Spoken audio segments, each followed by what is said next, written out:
Welcome to Chulalongkorn University, Thailand's first university, established on March 26, 1916.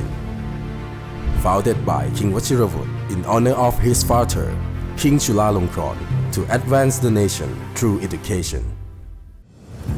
Chulalongkorn University has welcomed global leaders, visionaries, and change makers from around the world, each leaving their mark on our campus. Nestled on royal land in the heart of Bangkok, our campus embodies the spirit of Thai heritage and identity. For over 109 years, Chulalongkorn University has grown into Thailand's leading university, recognized by global standards. With 19 faculties, 1 school, and 3 colleges, Chulalongkorn University offers 506 academic programs, including 87 taught in English and international formats. As a research-driven university, we go beyond teaching. We pioneer innovation and advanced knowledge that shape society. Through partnerships with over 870 institutions across more than 50 countries, Chulalongkorn University connects learners to a global network of opportunity. We collaborate with world-class universities and host global forums to equip students for success on the world stage.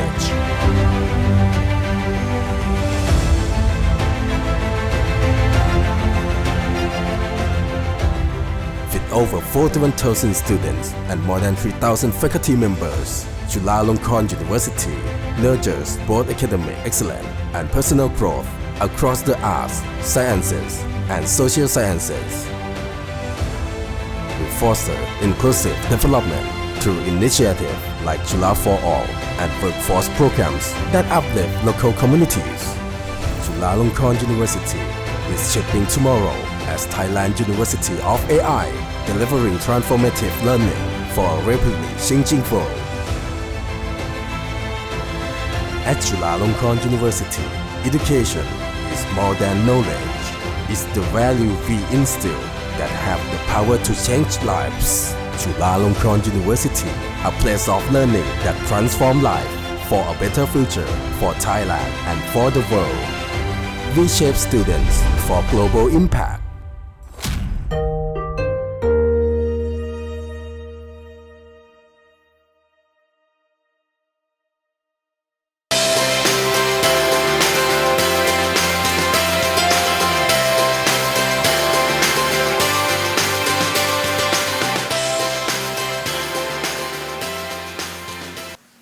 Professor Dr. Willard Purivat, the President of Chulalongkorn University, Professor Dr. Thomas Ulavari, the Chair of the LLRN Steering Committee, Dean Parina Siwanit, the Dean of Faculty of Law, Chulalongkorn University, colleagues and friends, Sawadee Ka. Welcome to the LLRN7 Bangkok Conference. My name is Pantip Pruksa Cholavit. I'm so happy to see all of you today.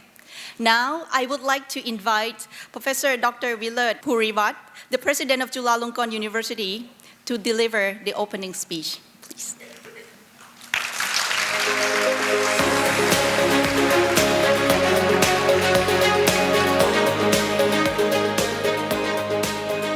Distinguished guests, scholars, colleagues, and friends, on behalf of Chulalongkorn University, it is my great honor and pleasure to welcome all of you to Bangkok and to our campus for this very special occasion, the opening of the Labor Law Research Network Conference. This event is particularly meaningful for us, as it marks the first LLRN conference ever held in Asia, and only the second in the Global South. We are deeply honored to have been chosen as the host institution. It is not only a privilege, but also a strong affirmation of Chulalongkorn's growing role in the global academic community. Founded over a century ago, Chulalongkorn University is the oldest and one of the most prestigious universities in Thailand and Southeast Asia. Throughout our long history, we are continuously adapted to the changing world. while remaining firmly committed to academic excellence and social responsibility. Today, we proudly serve more than 40,000 students and offer over 100 international programs across disciplines. Our Faculty of Law is one of our most dynamic faculties. Recently, it launched its International Bachelor of Law program, taught entirely in English and emphasized on experiential learning. Although it is one of our newest programs, it has already proven to be a great success, attracting many talented students from both Thailand and abroad. I am especially proud to share that this year's conference has drawn over 100 labor law scholars from across Asia, a number that stands out as exceptionally high compared to any previous LLRN conference. This is a strong testament to the relevance and timeliness of the issue we will discuss over the next 2 days.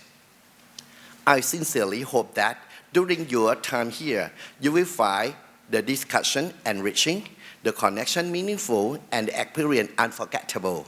May this conference spark new ideas, forge new collaboration, and further strengthen the global community of labor law scholars.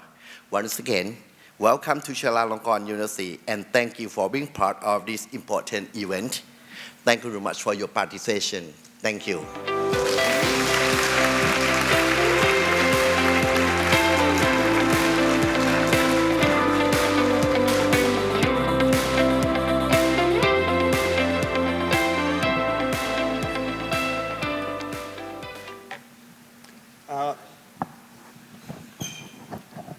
Dear Labor Law Research Network community, this has been the 7th event we have been all together. So it means that LLRN is something like 14 years old. We have just discussed with Guy Davidov that the baby grown up. But 14 years, as parents know, this is teenager, which is a difficult age. I don't know yet because my older daughter is only 12, but it's coming soon. So there must be a lot of trouble with teenagers. So originally, I wanted to say that I'm very happy for 4 reasons that we are here today. But I have to start with being unhappy and sad for one reason. With teenagers, there is trouble. Because of the war situations, there are several scholars who couldn't come, or there were many colleagues who had trouble with getting here. So we have made a decision that exceptionally those who are blocked by closure of airspace or war situation, they can exceptionally participate online. That's about unhappiness, but I'm quite happy for 4 reasons to be here. First is that it's LLRN conference again. I missed the first one in Barcelona in 2013, but never since then. We have been all together, many of you, we could meet up in Amsterdam, Toronto, Valparaiso, and Warsaw conferences. What is the secret of LLRN conferences? There must be there's a huge room full of labor lawyers, and you traveled 10, 15, 20 hours, or even more to come here. One must be probably the social events. Probably the coffee breaks where we can meet, or the values of LLRN, like equality and diversity, or the occasions to talk with labor lawyers from all around the world, or probably all these together. My second reason to be here is that I can be in Bangkok again. I have to tell you that's one of my favorite cities in the world.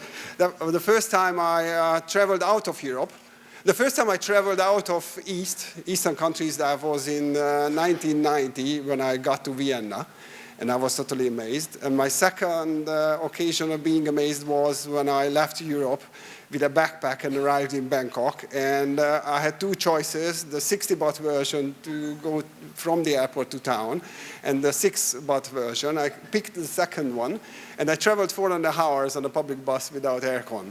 And that was amazing. I had so many smiles on people, and I totally fell in love with Bangkok and Thailand, and traveled down to Singapore at the end. So I'm very, very happy to be back in Bangkok, and I hope you will enjoy the city. If you are here for the first time, I'm sure you are amazed. by the buildings, the Chinatown, and a lot to see. If you come back, then I'm sure that you love to be back in this fantastic city, and you may have some time to travel the mountains or the islands. My third reason is, for being happy is that we have a new website. You must have realized that's our face. And there has been a lot of work behind this, like 1 year of work behind refreshing and renewing the website. I hope you like the result. And I thank Piotr Grzebik and the Warsaw University team for that. They invested a lot of energy in changing our website face. My fourth and last reason, I know that opening speeches shouldn't be long. So I come to my fourth reason, that is most of our organizational work is behind. So I hope with Pantip and the local organizing team, we can relax a little bit and enjoy the result. But before doing that, I go to the Oscar Award ceremony's best part is saying thanks. I have to say thanks for all the people working voluntarily in the different committees like Steering Committee, International Scientific Committee, local organizing team, but I'm excusing myself for not mentioning everybody I should, but just pick a few persons. Tonya Novitz, who has done a lot of work in the Steering Committee in the last 2 years in very difficult times during COVID. And she has been helping us in the last couple of years. I'm very grateful for that. But the local organizing team must be mentioned. Pantip Prussacholavit and Colin Fenwick and the whole Bangkok team, including the International Scientific Committee. I think they have done a lot of work, and all I can wish to them is to relax a little bit and enjoy the event. I'm sure it will be great. I hope to talk to you in the coffee breaks. Thank you for listening to me.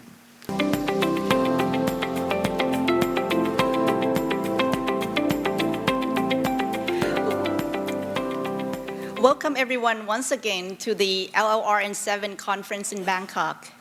I'm standing here with Colin Fenwick and Thitinan Tengamnoy, my incredible team, and I'm speaking on behalf of them.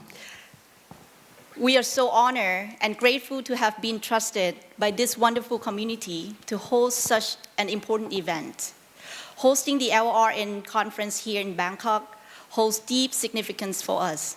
Of course, part of that is because it's the first time of the conference being held in Asia. But more importantly, it's because it's happening in Thailand, a country where fewer than 3% of workers are unionized, where the minimum wage is just around $10 a day, and where social and economic inequality remains starkly visible and has gained particular prominence in recent years. How to address this problem? By increasing minimum wages, by offering additional protections to workers, or by reviewing the current social security system. These are the sorts of questions that have come to the fore and have been subjected to genuine debate in this regard. Question of labor, labor market policy, labor law, as a way of addressing these matters have perhaps never been so compelling in modern Thai history than it is today. It is for this reason then that present of all of you here and the discussion we are about to have over the next 2 days are especially meaningful to us. Organizing an international conference is never easy, and it seems to get harder each year. I remember 4 years ago, the pandemic turns the LLRN5 into a fully online event.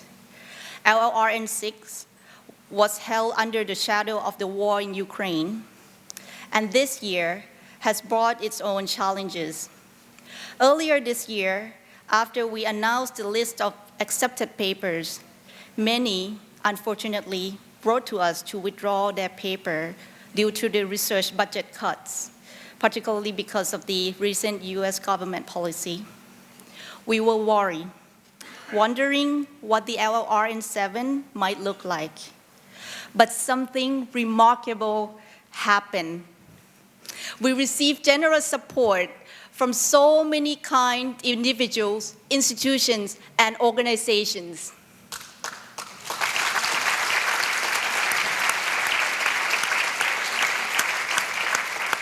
Thanks to your generosity, we were able to fund 41 outstanding scholars who need financial support from more than 21 countries around the world to attend this conference. Finally, we reached a total number of over 330 registered participants, far beyond our expectations. We have been so happy until just over a week ago. A few informed us that they were no longer able to travel to Bangkok due to airspace closure caused by the ongoing conflict. We are deeply saddened by this, and we sincerely hope that future LLRN conferences will never have to be affected by any conflict, disaster, or other disruption. And so, to each and every one of you who made the journey to be here, thank you so much. We know it was not easy, and we deeply appreciate your commitment and presence. And finally, we would like to express our gratitude to many people who made this conference possible. The International Steering Committee, your wisdom and guidance have been invaluable. The International Scientific Committee, for your big support in the paper selection process. Thomas Ulavari, our chairperson, your support, your calm and relaxed approach, and your quick, efficient working style have made everything so much easier for us. Tonia Novitz, the LLRN7 would not have been in Bangkok without your wonderful advice.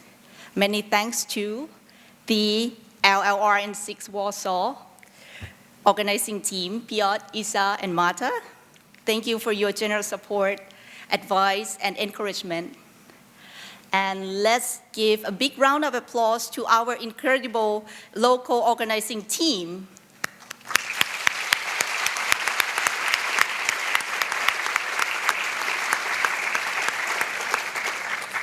Our dedicated staff and fantastic student volunteers. If you see someone wearing this red lanyard today, it's them. Thank you all so much. And now I would like to hand over the floor to Colin to begin the plenary session. Thank you once again.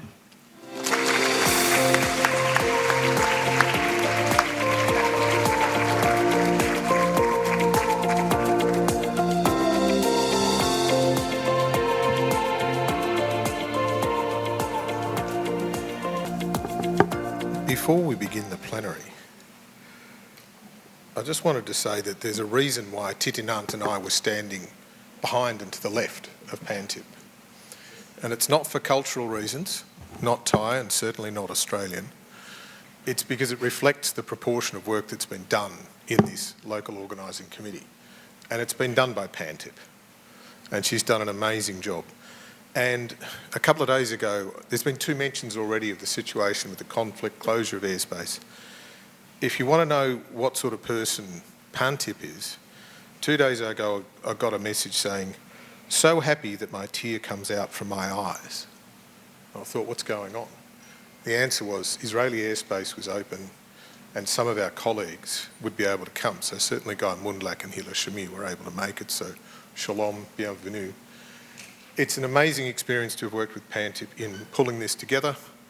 When I suggested to her that Chulalongkorn bid, we'd never met. We have a mutual friend in my office in the ILO, but she agreed to do it. And so we put the bid together with a lot of assistance from John Howe, thank you very much. Then subsequently we put the call for papers together with a lot of assistance from Richard Mitchell, who unfortunately isn't able to be with us today. He'd be delighted to be here and see this conference happening. John again, Sean, Ingrid, helped a lot with the call for papers. And we really tried to make the call for papers about comparativism and with a focus on Asia. Now, the early drafts received some interesting reactions from the International Steering Committee, from the Scientific Committee, and even from some people who were on neither of those bodies. But we managed to refine the call for papers in a way that led us to this point. And I'm about to come to the plenary on this topic, but before I do that, I also want to touch on another word that's been used a couple of times, and that's community. This is an incredible community, the Labour Law Research Network community. And each of these conferences had around about 300 people, but not the same 300 people, and I think that's fantastic. I was helping with some aspects of the program recently, and I thought, look at all these names I do not know, and that's, I think, as it should be. There's a lot of names I do know, and it's great to see you here. But community is also an important place to celebrate people's achievements. We have in the room 3, at least, former members of the ILO Committee of Experts, and we also have the most recently appointed, Attila Kun from Hungary. So congratulations to you, Attila. Where are you, Attila? Somewhere in the room. Anyway, congratulations to Attila on that achievement.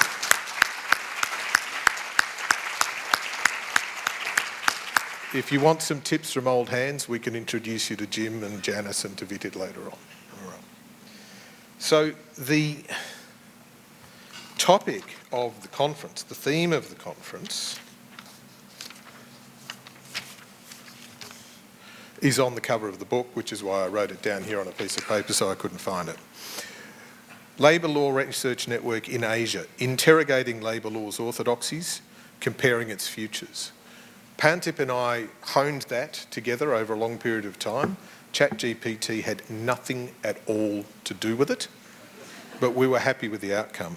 And we think it describes accurately what we would like this conference to try and do, and all of these conferences to do, which is to be a challenge to ourselves, not simply to do what we always do. Hence, coming to Asia, I think, is important. It gives us a really important opportunity to think about why it is that we think about labour law the way that we do.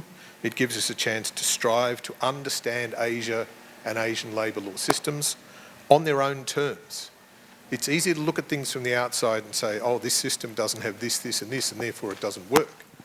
Maybe looking at it from another angle, it actually does work. It's a question of the research methodology you take and the perspective that you take. And so, you know, I always think of the work that Richard and Sean Cooney and others did in their book on Southeast Asian labour law published back in 2004. We can see that there are formal structures of labour law all across Asia, but the realities of how labour markets function are fundamentally different. Now, a gap between the law in the books and the law in practice is common enough, but as we said in the call for papers, the gap is far bigger and more profound and more significant in Asian economies than in many other parts of the world. And so it drives us, I think, to try to understand things in their own and in their own Asian terms. And so today, we're going to have 3 fabulous contributions from this perspective. Please. Hopefully they will join me on the stage. They've got to take a long way.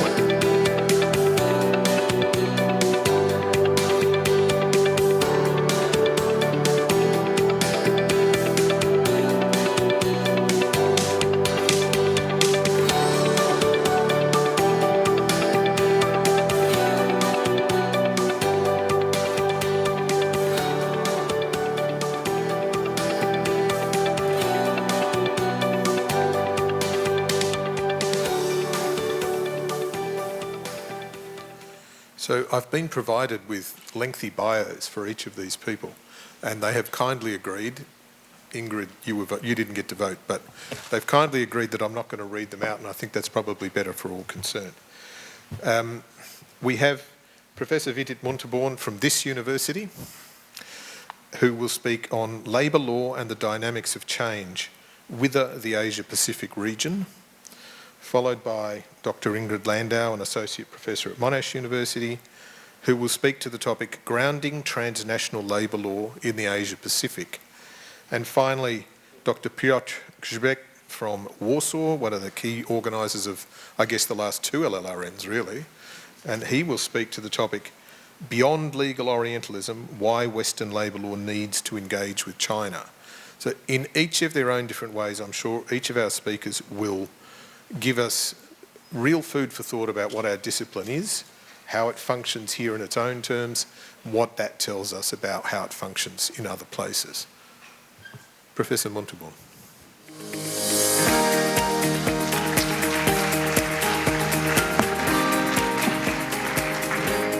Sawasdee krab. Good afternoon. Very warm welcome to Bangkok, including those who are online. So let's applaud very warmly everyone's presence, please.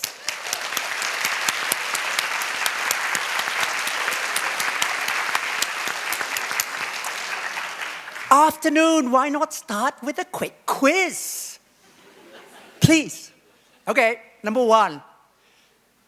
Out of the 10 fundamental International Labour Organization conventions, how many has Thailand not ratified?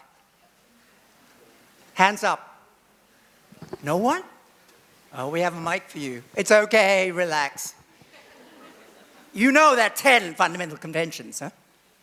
Yes, yes. And how many conventions altogether now? 192. And negotiating 93. Now, out of the 10 fundamental, forced labor, child, non-discrimination, freedom of association, and occupational safety and health, Thailand is not a party to 3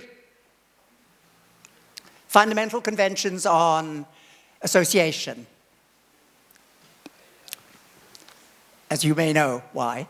And then the other one, which is the earlier convention, 155, on the occupational standards, safety and health. Okay, 2. What are they negotiating now in Geneva as Convention 193? You should know. Platform, give him or her or them a big hand. The fashionable, substantive discussion now is digitalization. Platform workers. It's coming up, a new convention, 193. And then thirdly, maybe it's slightly linked with my humble self, slightly from the Human Rights Council. Is there UN Special Rapporteur on labor rights? No. But actually all of them deal with labor rights. And some are very prominently on labor rights. For example, the UN Special Rapporteur on migrant workers, UN Special Rapporteur on freedom of association. And my humble self, I've covered labor rights throughout my humble contribution as a rapporteur at the UN since the 1990s. Starting off with sale of children, I dealt with camel racing, camel jockeys, in terms of child labor. So they're different value added. They go together. And this is the opportunity today to have a look at some of the convergences and divergences of the dynamics of change. So let's go. Asia Pacific is about 60 countries. Mainland is about 30 to 40, depending on how you count. And about 20 sort of Pacific island. And you are here at that little middle part, that prong in the middle. Thailand looks like an axe, surrounded by various ASEAN countries.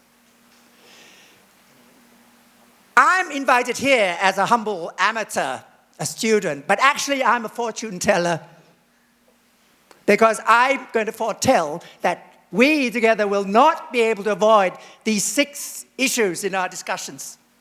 1, the linkage with human rights.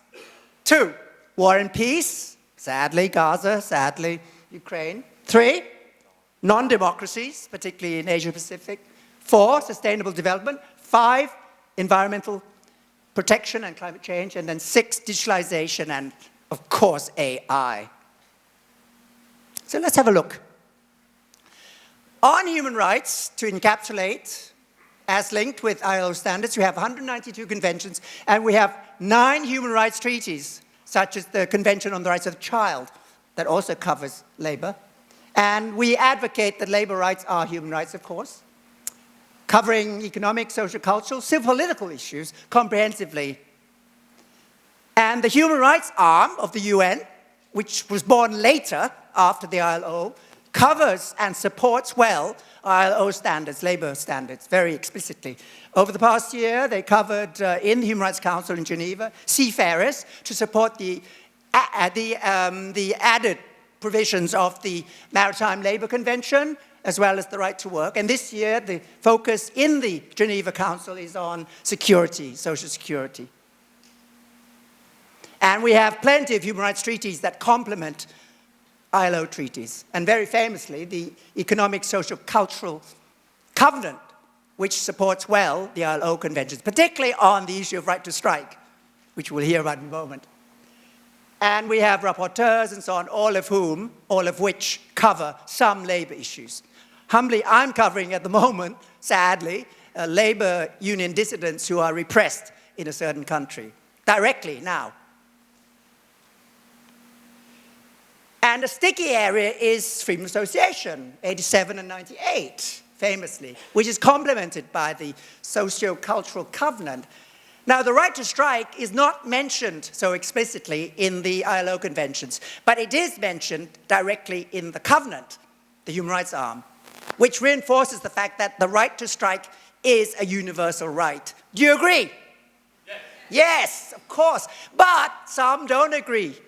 And that's why we have a case before the World Court at the moment. Look out for this.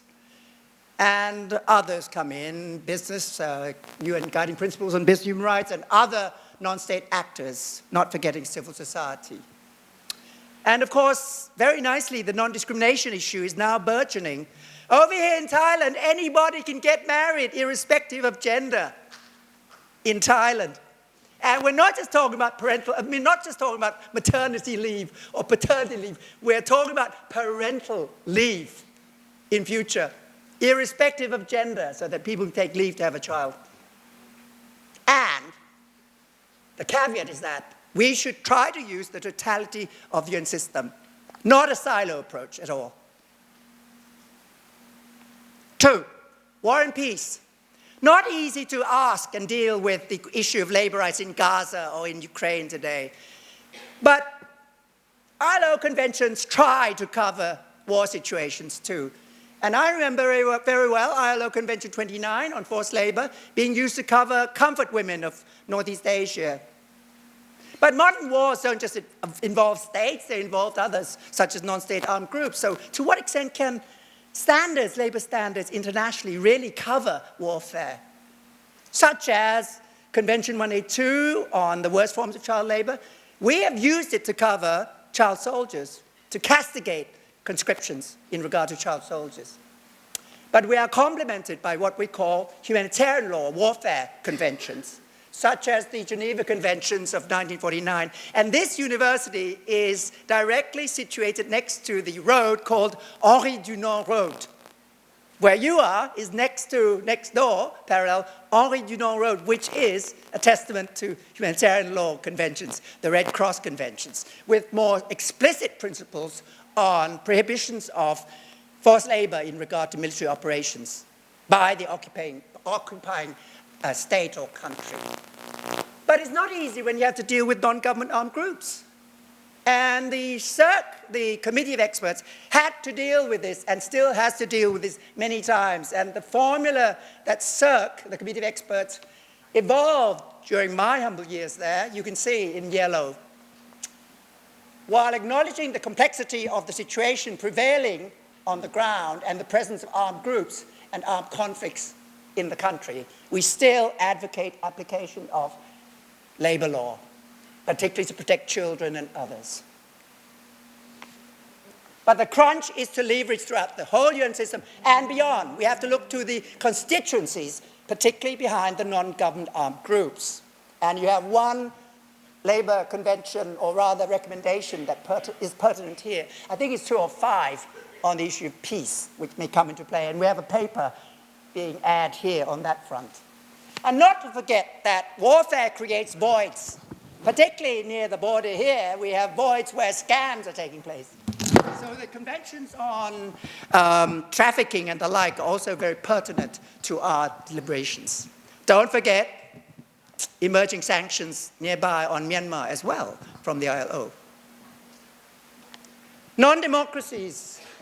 Over half of the countries in the Asia-Pacific region are not democracies, and you have to deal with them. Some rights, such as freedom of association, can be constrained, but reasonably, and we have UN tests for this, not constrained just by any old non-democratic advocacy. But even with non-democracies, they will go along with some conventions, such as the ones on children, but they're not at ease on freedom of expression and peaceful assembly or freedom of association on many fronts. So we have to be tactful in our social dialogue, particularly also with non-democracies of the region. SD, Sustainable Development, 17 goals, not fulfilled, particularly SDG 8 on labor. We have not eliminated child labor by 2025, but please look out this year for the World Social Summit, where we will enhance implementation issues.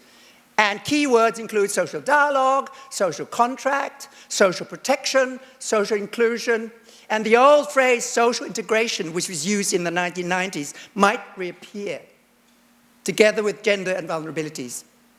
In a world of contraction in terms of aid, blinkered in terms of the multipolarity as well as the polycrisis that interfaces us. But what about finance behind all this? Environmental protection and climate change. The right to clean, healthy, and sustainable environment involves procedural rights such as access to information, substantive rights such as clean water, healthy workplace, remedial rights such as redress. And the crunch today is that the ODGE conventions, the safety at work conventions, are becoming much more important, particularly 155, to which Thailand is not a party, and 187, the framework convention, to which Thailand is a party. Why? Because it's hot at work, getting hotter at work. And we want leave sometimes, or special provisioning for the heat in the workplace, in the value chain. And we advocate perhaps possible climate change collective bargaining, green bargain, possible climate change paid leave, such as advocated in Spain. I think we have someone from Spain here. And green transition in terms of decarbonization and adaptation. Finally, digitalization and new tech, AI. The phrase just transition, how to digitalize humanely, upskill, reskill, and maybe I can't upskill or reskill. Somewhere I might need social protection, to be fair, to live and to survive with a certain well-being. We have a new draft convention on gig workers, digital platform workers. Are they to be categorized as employees with the full gamut of protections, or halfway as workers as a different category, or self-employed on contract? Still negotiated. And some stakeholders are open to some rights such as minimum wages, but they're not too comfortable on freedom of association. So we'll see how it evolves over the next year. Not to forget the long-standing priority to formalize the informal economy and to interlink with new phrases such as the right to be forgotten, that's privacy issue. The right to disconnect, which is many papers here to be discussed. Don't call me after hours. Right to portability in terms of data transfer, and right to interoperability in terms of compatibility between different digital systems. And to have flexibility in terms of work arrangements, particularly since COVID. Online, at home, distant, different hours, cool hours, rather than hot hours in a world of climate change. With AI, I would bring to your attention the new UNDP report on AI. Has a lot on labor issues. Do we have a foggy fear of AI or not? It's quite interesting that the new advocacy is not to replace workers, but to augment capacity at work, to augment the tasks rather than to target possibly replacement of workers. And new professions will also arise. App workers, AI repairers, AI burnout or anti-burnout people. And you might have new arrangements, AI-related collective bargaining to consult workers. And not to forget new laws coming up in Europe, very strict AI law. Over here, more ethical persuasive principles rather than strict rules. But we are against algorithmic social scoring to discriminate against people. And many of the papers here will look at algorithm in terms of the targeting, profiling of people that might be affected. And we want transparency in real terms. And look at this country. The most prescriptive country in Asia on this compels registration of algorithms. Is that what you want or not? There is surveillance and there is social profiling all the time, so please be careful. But most systems agree that we need labeling and watermarking to ensure that consumers and workers know that they are being impacted upon by AI-generated content. Very important, watermarking, on which we agree. But we're not in agreement on whether we have criminal sanctions or not. This country imposes criminal sanctions, but the European system imposes administrative sanctions of fines of millions or percentage of earnings of a company. But AI will be useful to supplement our tasks, to augment DDD, traditionally, dirty, dangerous, demeaning, good to tackle mining through AI, pesticide spray and cleaning. But I would add another 3 Ds. Delicate, dreary, and didactic. Jobs which need precise details, precision, such as medical. Repetitive chores, which can be dealt with by AI, and didactic in terms of training and teaching. So it's 6 Ds, please, for the future. Please contemplate this humbly from me. Very useful in the medical sphere, especially in an aging society with which we're faced, as well as the care economy, which is very much up front here today. Last but not least, some measures for the future, quickly. Good laws, or please desist from applying bad laws before we can reform them. Policies, programs, practices, mechanisms, personnel, data monitoring, education, capacity building, resources, material and non-material, remedies, accountability, responsibility, friendly techs, leadership, and space for change, particularly to negotiate, to participate, and to be included. My friends, at the beginning of our session, in terms of deliberations, but towards the end of the day, I would remember that 1,000 years ago, one philosopher said, without labor, nothing prospers. And 100 years ago, ILO, and subsequently would say, labor is not a commodity. Today in Bangkok, humbly, I would add, labor calls for empathy in a world of dramatic changes. And with that, while we can look back to the past, act it at present, and move towards the future, let us be encouraged by the fact that we can come together with empathy to navigate the world which is changing, to navigate with headwinds and tailwinds, but navigate well with a sense of togetherness here, now, and for the future. Thank you very much.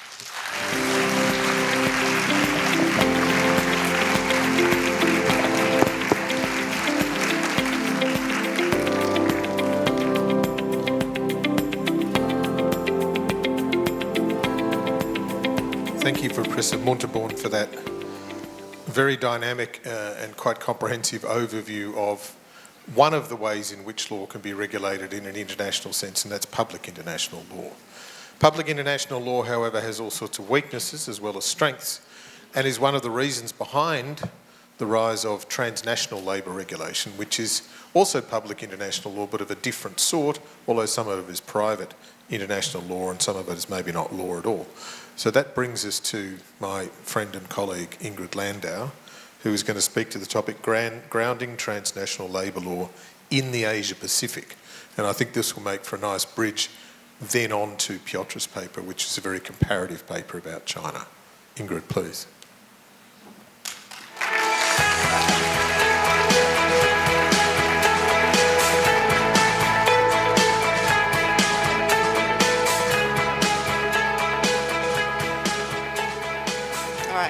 Thanks Thanks, Colin. I'm afraid I don't have the energy of the professor, so my apologies. It's just not in my personality. But it is an honour and a privilege to be able to speak today. I'd like to start by thanking the stellar local organising team and everyone else within Thailand and outside Thailand who've made this event happen. So as the program for this conference attests, labour law is a subject worthy of study and practice at multiple levels, from the workplace level to the global. It's the national level that continues to draw the most focus from labour law scholars, and rightly so, because it's at this level that most labour law systems and rules are constructed and contested. And it's commonly at the national level that genuine, sustainable improvements in rights and working conditions are most effectively secured and defended. But developments with which we are all familiar, the rise of global supply chains through which goods and services are produced and distributed across multiple jurisdictions, regional economic integration, and the growth and diversity in transnational public and private actors has all undoubtedly increased the importance of us looking at the transnational, of considering the array of actors, institutions and processes that impact labour rights and working conditions across national borders, so above and below the nation state. So you're all probably aware transnational labour law has emerged as a distinct field of inquiry. It diverges from, but interrelates in many ways with international and national labour law. It's an expansive field, so it concerns not only hard, legally binding law, but also other forms of regulation that emanate from the state, as well as private and hybrid forms of labour governance. As Guy Munlach has recently pointed out, it's very much a non-ideal system. Unlike international labour law, with the ILO at its centre, and a comprehensive, albeit very imperfect, labour code and system of monitoring and enforcement, transnational labour law has no careful design, no singular authority. It's developed through the actions of multiple agents with multiple ideals and interests. It's polycentric, fragmented, and a system based on power and circumstance. So most scholars who publish in the international English language literature on transnational labour law are from the global north and tend to focus on those jurisdictions and regulatory initiatives with which they are most familiar. I think this is not to say by any means that transnational law lacks a concern with the impacts or the distributive effects of transnational regulation on workers in the Asia Pacific, but to the extent that transnational law does focus on the region, it tends to position states and businesses as rule takers and to focus on the emergence and impact of specific regulatory initiatives. And the Bangladesh Accord and the ILO Better Work program are probably among the most usual suspects. So the relative dearth of scholarship on transnational labour law in the Asia Pacific is somewhat of an omission, if not a paradox, given that our region contains two of the largest economies in the world, China and India, and of all the regions of the world is the one most integrated into global supply chains. So if we look just to ASEAN, OECD statistics tell us that the degree of participation of enterprises in global supply chains is between 25 and 27%. And this compares to participation rates in large Latin American economies of between 4 and 11%. In 2023, the ASEAN region accounted for over 17% of global foreign direct investment, which is the largest FDI inflows amongst the emerging market regions. Of course, the prevalence of global supply chains linking firms here with markets in Europe and North America renders many workers and economies in the region vulnerable to shifting trade policies of national governments. Trump's recent proposed tariffs to be imposed on goods from trade surplus countries, as they're termed, are a case in point. So threatened additional duties on goods entering the States from Vietnam of up to 46% and from Cambodia up to 49% would of course have an immensely negative effect on workers and businesses in export-oriented industries in these countries, given that the US is their top export market. As far as I'm aware, we're still waiting to learn of some of the outcomes of the trade negotiations underway. But Asia is also now the second most integrated trade region. So intra-regional trade comprises nearly 60% of the region's exports, and regional economic integration is continuing at a rapid pace, driven by a raft of bilateral and international trade and economic initiatives. So in light of these realities, I thought it might be useful to try and ground the metaphorical spider's web of transnational labour law in the Asia Pacific. Given the immensity of this task and the very limited time I have, I propose to simply offer some comments using a basic framework of transnational labour law norms, actors and mechanisms. And these comments are inevitably very patchy and incomplete. So turning first to the dominant transnational labour norms in the Asia Pacific, we can of course start with the international labour standards adopted by the ILO. ILO standards, particularly but not limited to the fundamental principles and rights at work, are promoted, adopted and contested in the region by a multiplicity of actors and institutions. ILO norms are carried to and within the region through transnational government and non-governmental epistemic communities. The US, Canada and the EU have all leveraged their economic power to include the fundamental principles and rights at work, along with compliance with national labour law in trade agreements struck with Asian states, other than with India and China. These labour provisions are becoming increasingly detailed and demanding, and in some cases these agreements, or the prospect of them, has been used to compel Asian states to ratify key ILO conventions and or implement major domestic labour law reforms. ILO norms, along with international human rights standards, are also carried to Asia through transnational private labour regulation. We have many multinational enterprises in the global north now increasingly adopted sophisticated, again albeit very imperfect, supply chain compliance regimes. Multi-stakeholder and industry-driven initiatives have also proliferated. These forms of transnational labour regulation invariably purport to require suppliers to respect the fundamental principles of rights at work, as well as to enforce national labour law. In some cases, these initiatives kind of promote transnational labour norms that have their origins outside the ILO system, and the living wage would be a good example here.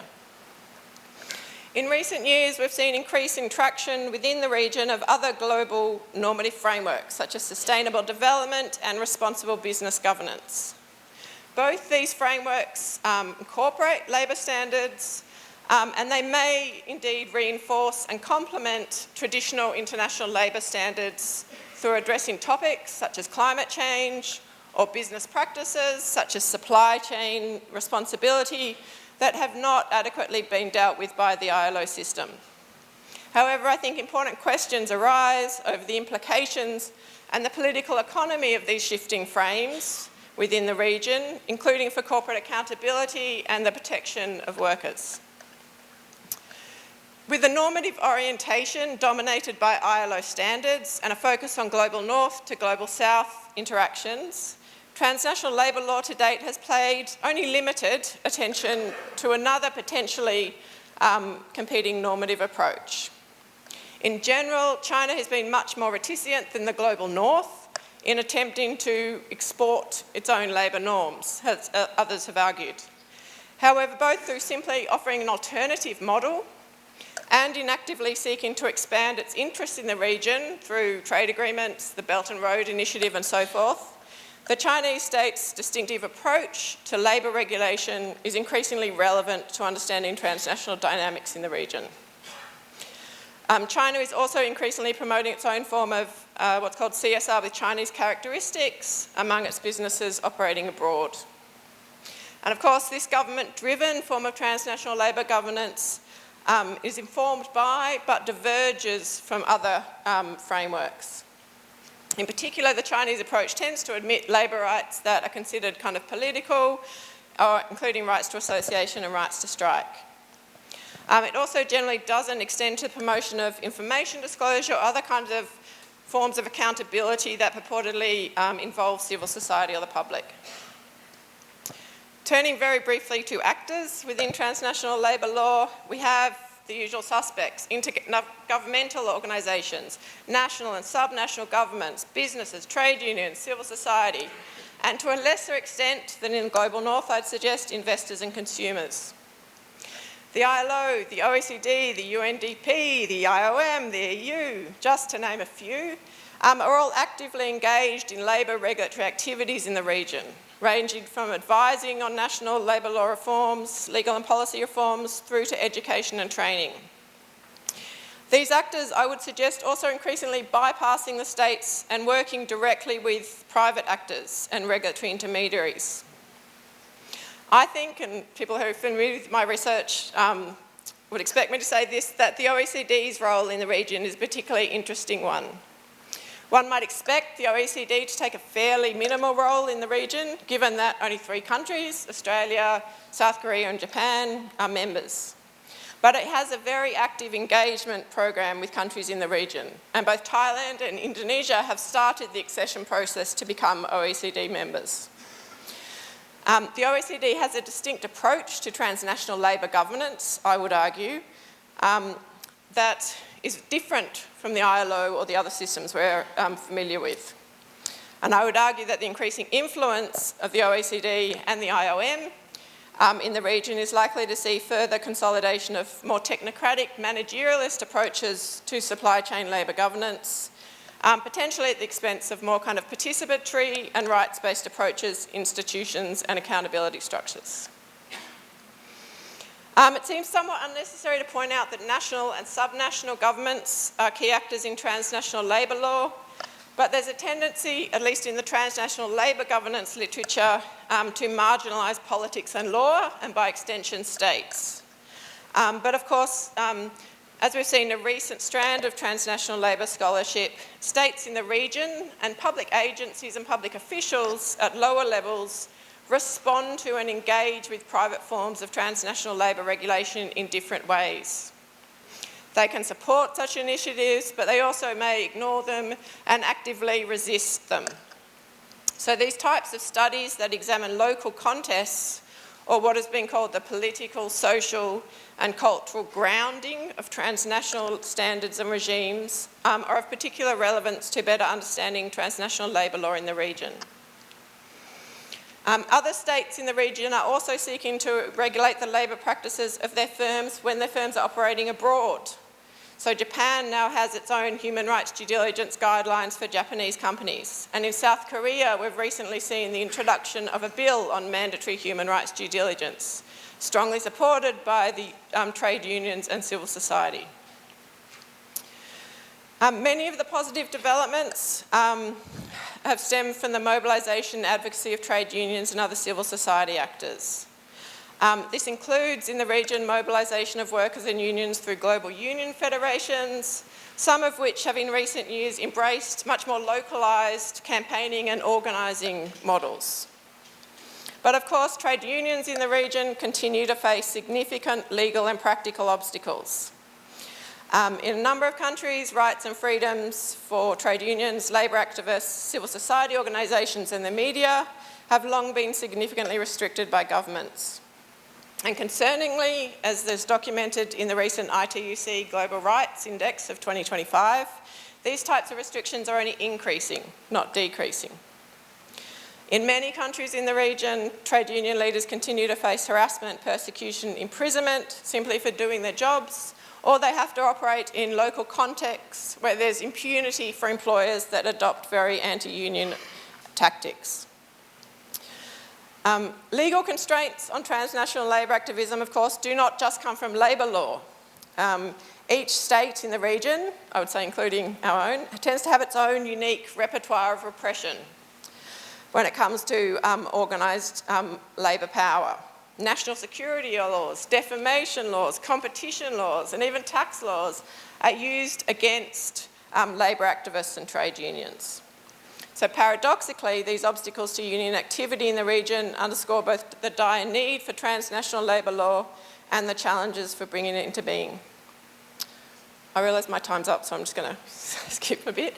My final set of comments, is that right? Oh, okay, got time. My final set of comments go to mechanisms or processes. And I was going to just mention two, regionalisation and global supply chain laws. Based on regionalisation, I think it's fair to say that despite long-standing and remarkably resilient sub-regional and regional structures like ASEAN, we are not seeing kind of institutional structures or institutions that play influential roles in setting or promoting or defending labour rights. This includes, critically, I would suggest, in the areas of the protection of migrant workers, which is much needed given the very substantial numbers of workers that move within the region and the high levels of vulnerability. Supply chain laws, and I'll finish on this one, adopted in the global north are among the most recent and the shiniest kind of arrivals in the field of transnational labour law. These domestic laws with extraterritorial implications are diverse in form, ranging from disclosure-based laws, like we find in Australia, Canada and the US, through to import bans, through to mandatory human rights due diligence laws. Despite the anticipated and indeed intended effects of these laws beyond the borders of those jurisdictions, they've been introduced with very limited, if any, consultation or engagement with states, businesses or civil society in the global south, including in Asia. Mandatory human rights due diligence laws, like the French Duty of Vigilance Law, the German Supply Chain Act, and so on, and the still fiercely contested EU directive, are all now attracting considerable attention within and outside transnational labour law. All these laws broadly, obviously they differ a great deal in terms of scope and monitoring enforcement architectures, but they all broadly seek to influence labour and human rights protection afforded to workers in global supply chains. It remains too early to tell, I think, the impact these laws will have. Speculation abounds and views vary significantly. So for on one hand, some characterise these laws as representing a reassertion of public authority in transnational labour governance and, quote, the potential to usher in a sea change in workers' rights and labour practices. Others are kind of more sceptical and express concern over these laws to further consolidate and indeed endorse private kind of approaches to labour governance and to legitimise rather than challenge prevailing corporate practices and power relations. So from the perspective of transnational labour law in the Asia Pacific, the test of these laws and their effect will obviously not lie in the extent to which they result in improved supply chain policies, risk assessments, or even with union consultation within Europe. Rather, the types of questions that are now starting to be asked, and I think we need to start to try to answer, go to things like, are these laws fostering new transnational union alliances and networks? Are they creating new avenues for remedy? Even if they do manage to achieve these things, which is by no means certain, what are the effects of further institutionalising delocalised justice for the region? To what extent are these laws compelling companies to finally take freedom of association and collective bargaining seriously, if at all? And to what extent are they creating spaces for workers to organise and bargain collectively where they didn't exist before? To these list of questions, and I'll finish very soon, we can also ask questions about where the overseas development assistance that is going to accompany these laws, where is that being directed? And how are these laws, how might they influence national and local government efforts in the region, particularly with export-oriented industries, with respect to labour inspection, enforcement and dispute resolution? So to conclude, some might be thinking that in these comments I have strayed a fair distance from what we recognise and love about labour law. And I think it's fair to say that transnational labour law invariably involves drawing on perspectives and indeed advances in other disciplines. So comparative law, global value chain scholarship, political science, and regulatory governance. But I'm convinced that there is scope and indeed merit in bringing a labour law perspective to bear on transnational regulatory dynamics affecting workers in the Asia Pacific. As I see it, among labour law's kind of enduring concerns are questions around the nature and impact of different rules and regulatory interventions, around the desirable balance to be struck between public and private forms of ordering, and around work, law, power, and social justice. And these are precisely the types of concerns that I suggest merit more attention transnationally within the region. That is it. Sorry, Colin, for running out of time.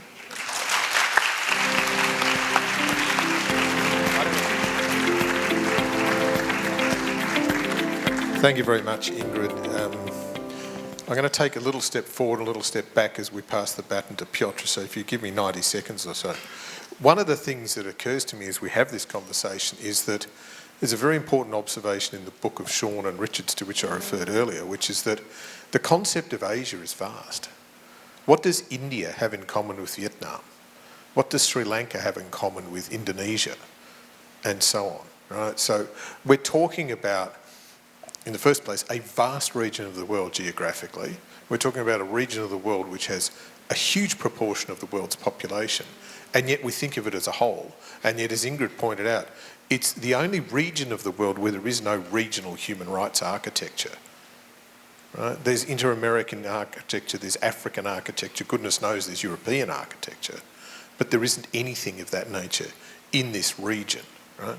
And so I think what's really helpful about all of those observations is getting us to think about what are the ways in which we can understand how labour laws and labour markets function in practice, what are the pressures that are there, what are the factors that will bring about improvements in the lives of workers. And that brings us in a roundabout way to a country-focused paper, which I think is a really important thing, because having had a chance to see Piotr's paper in advance, I think his starting point really in a sense is this idea of Asia and what is the Orient and what is labour law and what is China. So Piotr, thank you.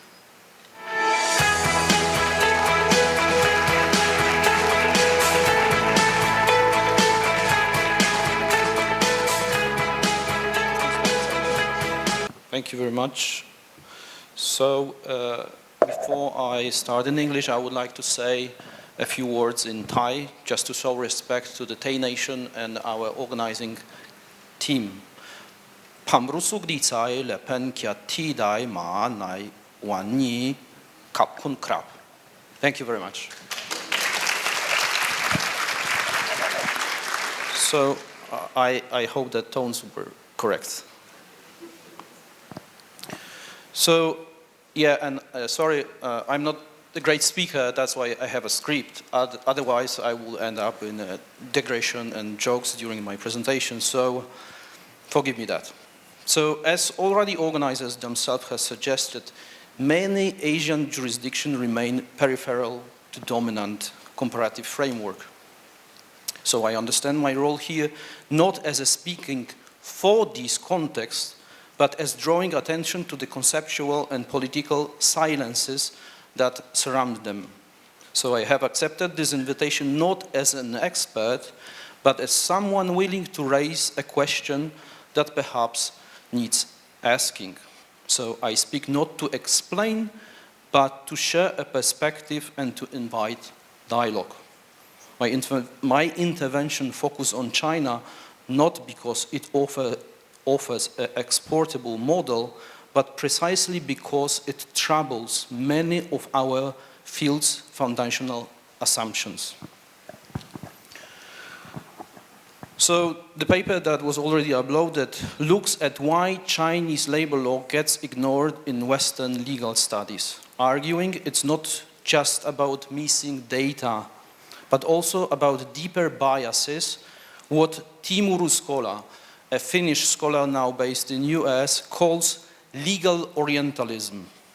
So the paper calls for a more open and humble approach that goes beyond simply labeling China as different or exceptional, and instead really tries to understand how labor law works under authoritarian capitalism and rapid digital change. So Timus Ruskola book, Legal Orientalism, explores how Western legal thinking has built up an idea of China as its opposite, seeing itself as rational and modern, and China as arbitrary and old-fashioned. In the 19th century, Western lawyers often said China didn't even have real law, just ethics or imperial orders. Later, during the Cold War, US painted Chinese law as totalitarian and repressive, which made America look like the global leader of true legality. Of course, Ruskola takes the Edward Said's idea of Orientalism, you see the book on the slide, and applies this idea to law, showing how the West has treated China as legally irrational, justifying its own superiority and dismissing Chinese traditions. So he argues that this isn't just about history, it shapes power relations today. Instead of assuming Western law is universal, Ruskola calls for questioning these views and recognizing that understanding China is key to see how global law works today. So in comparative labor circles, there is often an unspoken confidence that the field is free from Orientalist bias because it sees itself as globally aware and socially engaged. Western scholars often justify including China because of its role in supply chains, as was said before, its export of regulatory models, IDA-ILU, Belt and Road Initiative, its test of universal labor standard, and as an ethical act of solidarity. But these claims often just reassured the field, ourselves, of our global outlook without a deeper engagement. So the field, so we as Westerners, often acts as it has moved beyond, that we have moved beyond Orientalist bias and do need further critique. So instead of questioning this, the focus normally in the West shifts to the practical questions of where to start studying Chinese labor law. For many Western researchers, the work of Cynthia Lestrund and Manfred Elstrom provides helpful starting points. So Professor Estlund, for instance, points out a key paradox in Chinese labor law system. Even with rapid economic growth and formal legal protections, most workers still don't have real institutional power.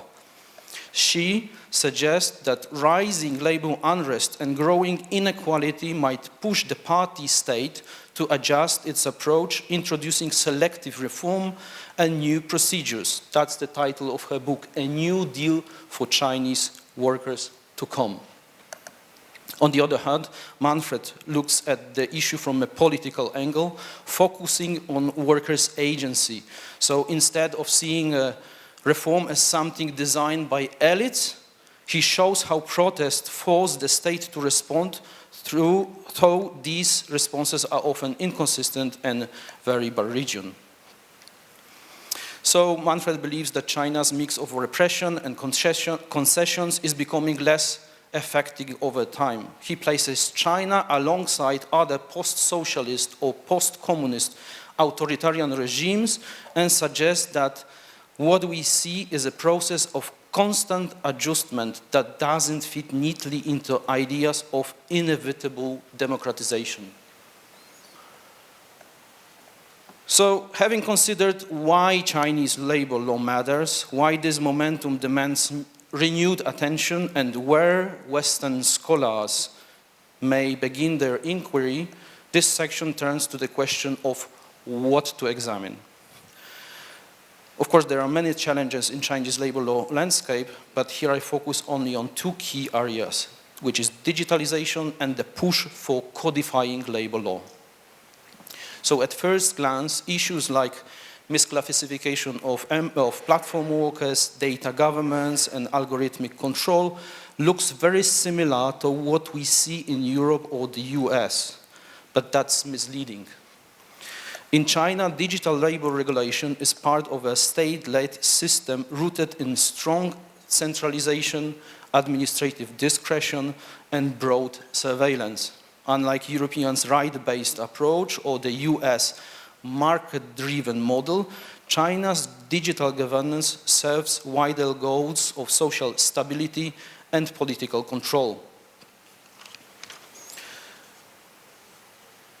This context has also renewed calls for codifying labor law. While many European countries moved away from codification to favor contractual flexibility, that happened already in the 70s, France, of course, is an exception, China is moving toward it. This shows a distinct path. The People's Republic of China is developing its own regulatory responses to shared challenges. So Chinese labor law is undergoing significant, severe transformation. However, these developments remain largely peripheral in global comparative labor law scholarship. This raises a deep question: why has China, despite its scale and significance, has been so constantly under-examined? So basically my claim is that legal Orientalism runs deeper in our field than we might like to admit, not as an open prejudice, but as a built-in pattern of ignoring or sidelining China. And these are three issues I would like to explore during this presentation. So, one persistent worry is that studying Chinese legal system seriously might be seen as legitimizing its authoritarian rule. So even a pure academic interest can look like a quiet support of Communist Party. So in Western circles, fears of being soft on China aren't often published in journal, but they circulate in policy debates and institutional decision, especially when it comes to funding. A similar anxiety existed in communist Poland, where scholars accused of embracing Marxist theory too eagerly were said to have the Hegelian bite. That explained this weird slide with the Mr. Hegel and Marx at the background of angels, so treated as someone who is a saint. So Hegelian bite, those scholars who were seduced by Marxist Leninism elegance while ignoring its role in authoritarian control. So at the same time, researchers in China face the opposite problem. So critical views can be seen as foreign interference that threats access to materials, fieldwork, or partnerships. So together, these two pressures create a geopolitical double bind for scholars working on China. Language. Language and access barriers remain significant. Most legal texts, academic articles, case studies, materials in China are published only in Chinese, and many important debates happen in domestic journal or party-affiliated venues unavailable for international readers. This makes it hard for non-Chinese speaking scholars not just to primary research, but also to join ongoing legal conversations. But these obstacles aren't just practical. They shape how we think about law itself, because Chinese legal terms often come from political and normative frameworks very different from liberal democratic traditions.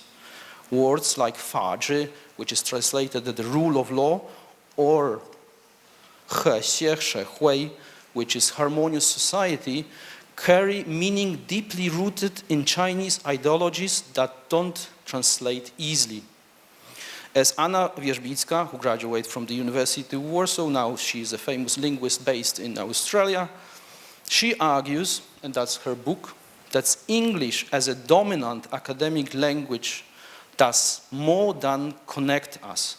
It shapes how we think, often forcing non-English speakers into foreign conceptual framework and obscuring other worldviews. So we are imprisoned in English, but our Chinese colleagues are imprisoned in Guoyu, or Putonghua. So this linguistic divide contributes to Chinese legal academia's isolation, as much of its scholarship stays internally focused and engages little with international debates. This results in a split in scholar world. divided by language and geopolitics, reinforcing global inequalities.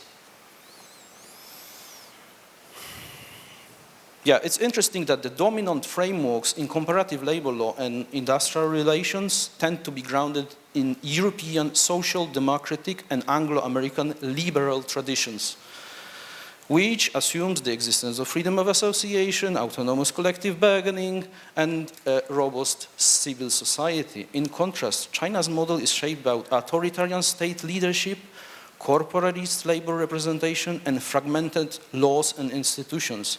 This makes it hard to fit within dominant our Western's frameworks.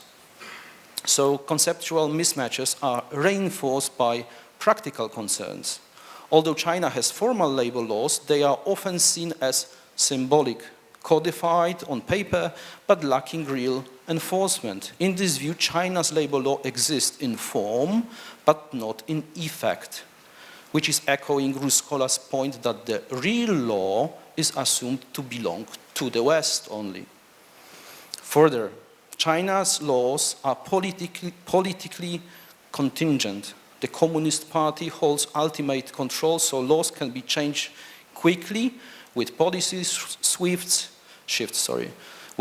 shifts, ideological campaigns, or just elite decision, often without judicial oversight or civil society input. Even well-designed reforms are seen as fragile and reversible. So, for scholars used to a system where law limits power, Chinese model doesn't fit easily into the comparative canon. So these constellations of intellectual and structural barriers has led to a substantive gap in global labor law scholarship. Ironically, this neglect occurs at the moment when authoritarian and technocratic models of labor regulation are becoming increasingly relevant beyond China's border. As informal worker proliferates, collective bargaining erodes, the liberal democracies experiment with state-led responses to economic crisis. China offers a compelling mirror. Its legal system, problematic, provides a critical case for understanding how labor law can evolve under conditions of authoritarian capitalists. So still more scholars are trying to close this gap on the West. I pick up the three of them. So Mary Gallagher's, her idea of authoritarian legality is key here. So she basically argues that the Chinese state promotes legal rights for workers, not to empower them, but to depoliticize discontent and prevent collective organizing. So legal rights become tools to manage unrest. So Gallagher highlights the paradox. Workers' legal awareness grows, but so does their frustration at the lack of real enforcement. Sarah Bidulf offers another perspective with her concept of the stability imperative. So she situates labor law within China's broader administrative and ideological system, arguing that even though legal protections have expanded since Mao, they remain subordinated to maintaining political and social stability.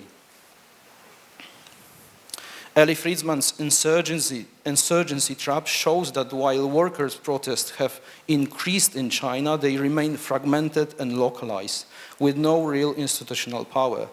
The state tolerates some protests, but prevents sustained organizing, trapping workers in cycles of mobilization without lasting change.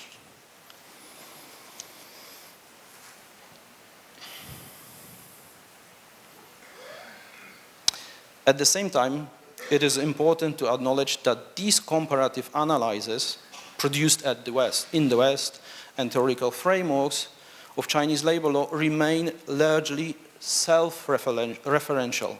They are often developed more for our own disciplinary frameworks than in dialogue with autonomous legal discourse within China itself. In this sense, Chinese labor law frequently functions in the West as a symbolic object, enabling reflection on our own categories.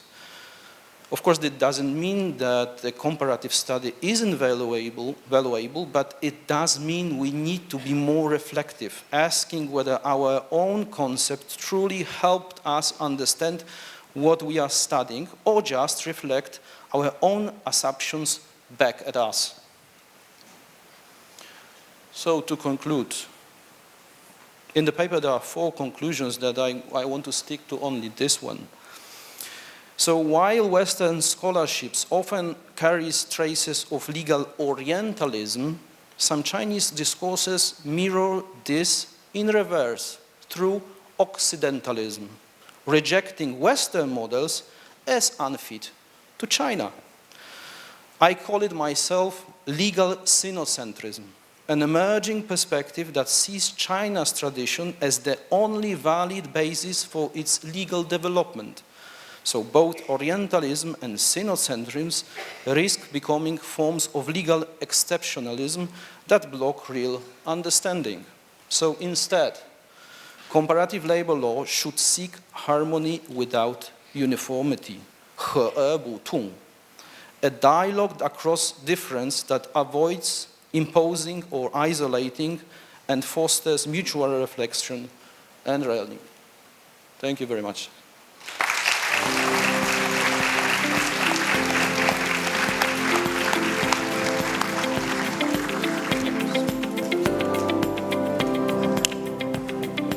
We have only a little bit of time for discussion, but I hope there will be discussion. I know we have people in the room who know about China. I know we have people in the room who know about supply chains, international labour standards, all of the many things that were covered in those 3 very interesting papers. Coffee's at 4:15, which means we've got 8 minutes. Questions? If you've got a question, please introduce yourself and explain to whom you're putting the question.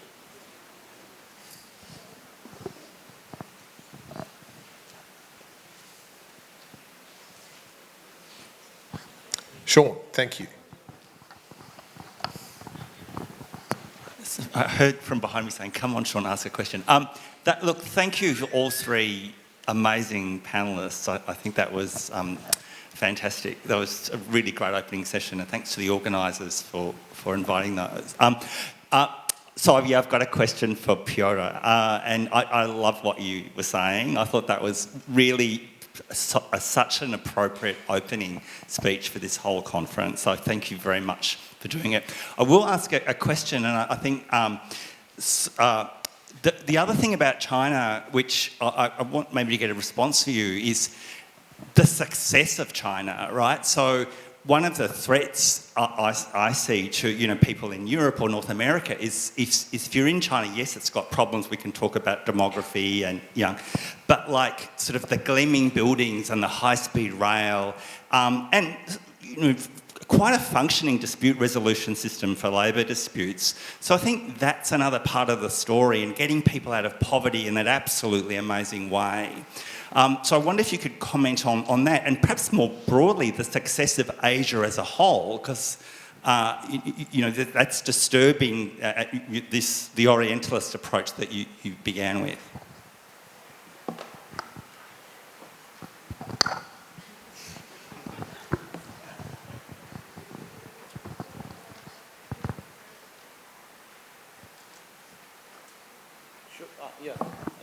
I thought we are picking up the other questions, yeah. So what I can comment to Shun, it's like, as from the European perspective, it's I will try to answer by just giving an example. When the Chinese try to influence politically and economically influence Eastern European part, we have a 16 plus land. So post-communist countries had a special channel of communication between China, and they try to invest in our region, so building a position, and but they copy-paste the contracts that they had with the African countries. So they were we invited them, we started the conversation, but we were not expecting, because we haven't access to European Commission funds, so they offer, political, economic offer was dismissed. which goes together with the academic involvement. Between 16+1 had a special subsections for academics, and it didn't work. So basically what I'm saying is Chinese studies in Europe is like what the Germans called die Orchideenfach. So something so exotic, not so sexy to be involved with. So that's the part of my speech, that we are not interested, at least in Europe, we are not interested in what is happening in China because it doesn't influence our life. But when you are in US, at every US university, every single week there is a speak about Chinese something. Legal reforms or the economic reforms. So I think their perspective is quite different. Yeah? And Timo Ruskola, he was born and raised in Finland.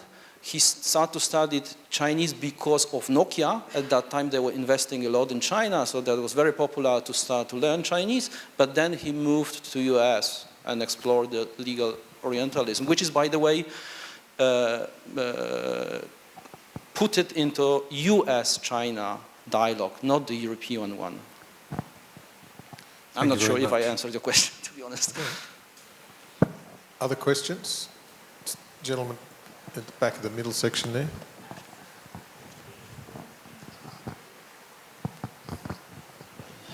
Good afternoon, everyone. Thank you so much. This is really fantastic sessions. My questions to Professor from the Monash. We see that you say that we see that if we see that the labor laws are the transnational laws, if we consider this, then what would be the application of Article 27 of the Vienna Convention on the law of the treaties? So how we can harmonize the interpretation as stated in Article 31 apart from the customary international law along with Article 27 of the VCLT? So could you enlighten us with this regards that how we can interpret this together as far as CIL is concerned and Article 27 of the VCLT is concerned? Thank you. Thank you so much.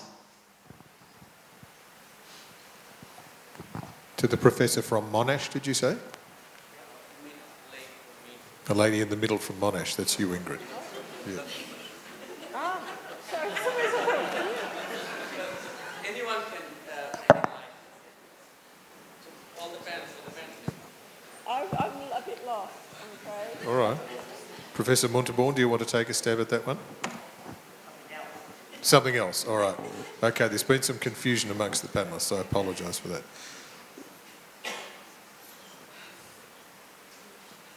that. Okay, I've been informed. That's the end of the session. Thank you very much for your attendance. I think, like Sean said, that this has been a great opening to a conference on labour law in Asia. It's exactly what we wanted to do, get everybody thinking. We're back here at 4:30. We are in here at 4:30 for the sessions where we will present the Bob Heppel Awards to Judy Fudge and to Alain Soupiot. So see you back here in 15 minutes.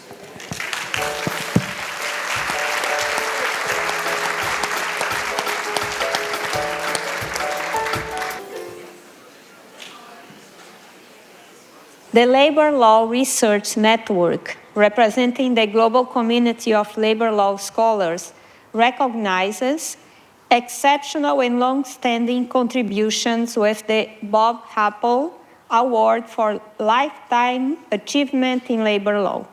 For the award that will be presented this year, the call for nominations was sent on October 31, 2024, asking for nominations to be submitted before December 20, 2024.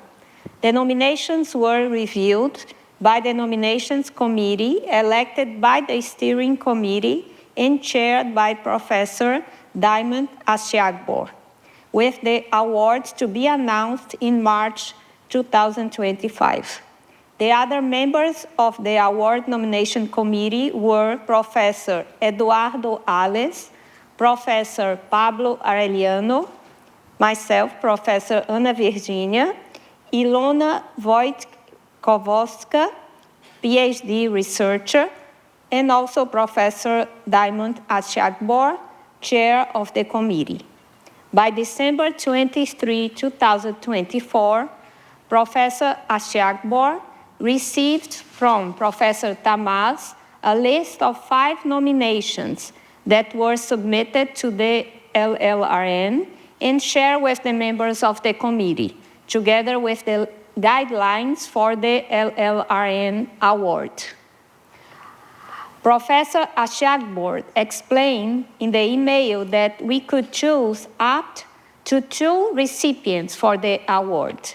Our goal should be to choose professors who have made a deeply significant contribution to labor law, scholarship, and intellectual leadership in labor law at an international level, and who have changed the way we think about or understand labor law as a field and how we operate as a labor law community over a significant period of time. The guidelines also state that the committee can also consider scholars who have not been recommended to it by others. Professor Ashiakbor suggested that we proceed by exchange of emails, and we should send our replies by January 17, 2025.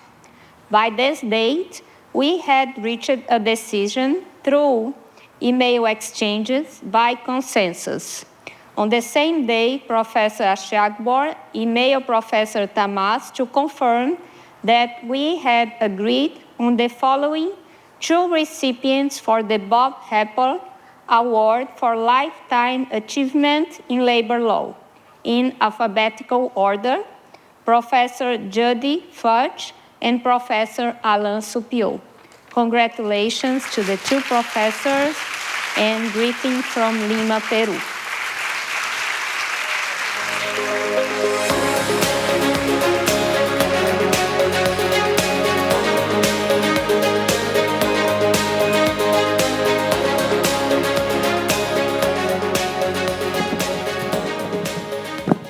Good evening, all.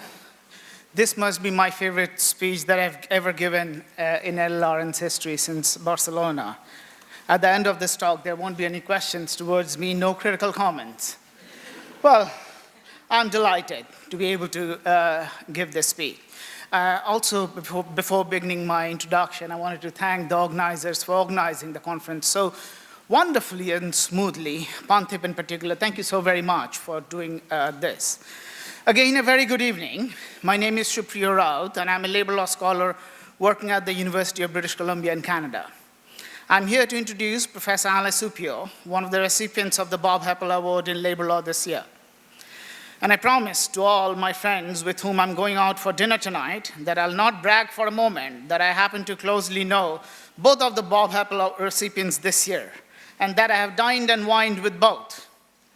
I am delighted to be able to present Professor Supio, the lawyer, the thinker, and one of the most imaginative interdisciplinary intellectuals to you.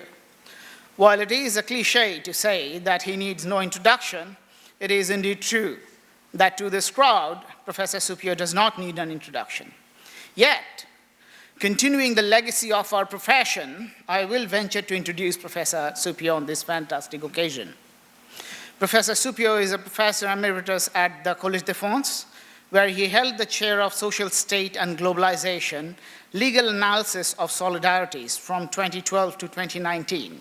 He was also elected as the Fellow of the British Academy in 2015 and is a corresponding member of the British Academy. Professor Supio's academic career started at the University of Bordeaux in 1979, where he earned his doctorate.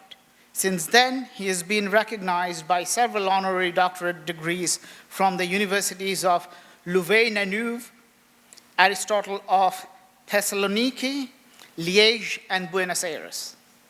Professor Alain Supio was born in Nantes, France, and grew up between the banks of the River Loire and beaches of the Atlantic.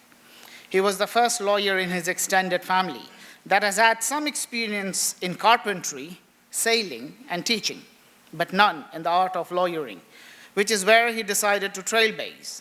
Following his hometown's motto, Neptune favors those who leave. He left Nantes, first traveling across the United States and then working abroad in various cities. While he studied sociology, linguistics, and philosophy, it is the idea of justice that triggered his lifelong interest in law. As he sees it, law is the site of formal rigor on the one hand and complexity and instability of human affairs on the other. That's what generated his interest in labor law. That interest took him to the University of Bordeaux for his doctoral studies, which he defended on 29 June in 1979, 46 years to the date. I was a baby at that time. After earning his doctorate, Professor Suppiot worked as a professor at the University of Poitiers and Nantes and as member of the Institut Universitaire de France during 2001 and 12, before being elected to the Collège de France. He spent several years as a visiting scholar, including at the Institute of Industrial Relations, Berkeley, the European University Institute, Florence, and the Wissenschaftskolleg zu Berlin. From 1998 to 2001, he chaired the National Council for the Development of the Humanities and Social Sciences, and from 2017 to 2019, he was a member of the Global Commission on the Future of Work at the International Labour Organization. In 1995, Professor Suppiot founded the Maison des Sciences de l'Homme Ange Groupin, which promotes an interdisciplinary approach to the transformations of social ties.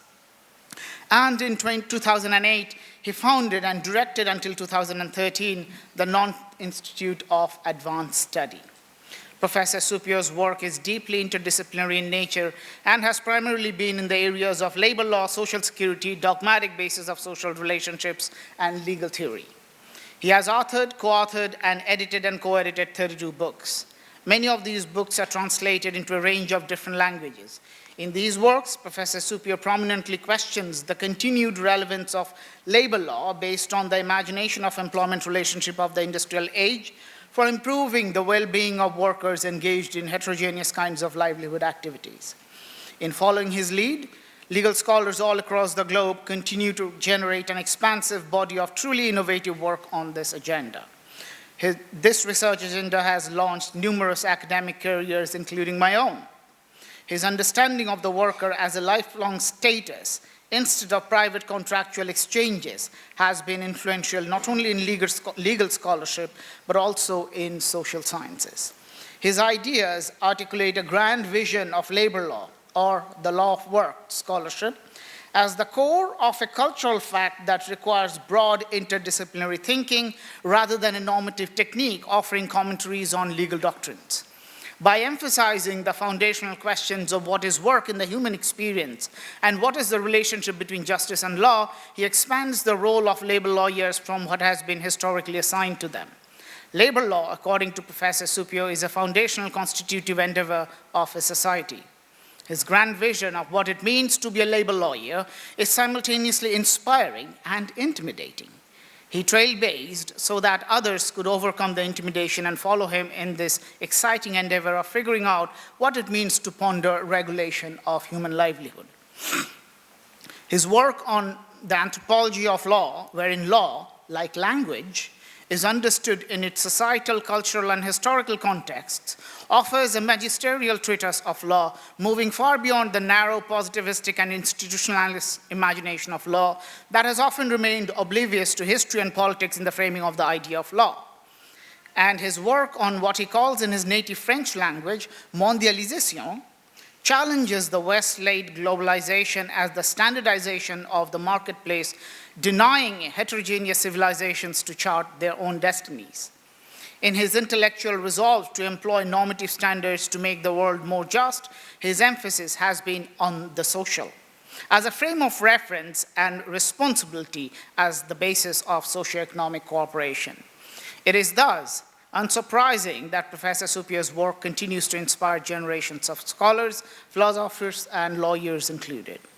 What this gathering may not be so deeply aware is that Professor Suppiot is also a connoisseur of cinema and often cherishes its impact on popular imagination.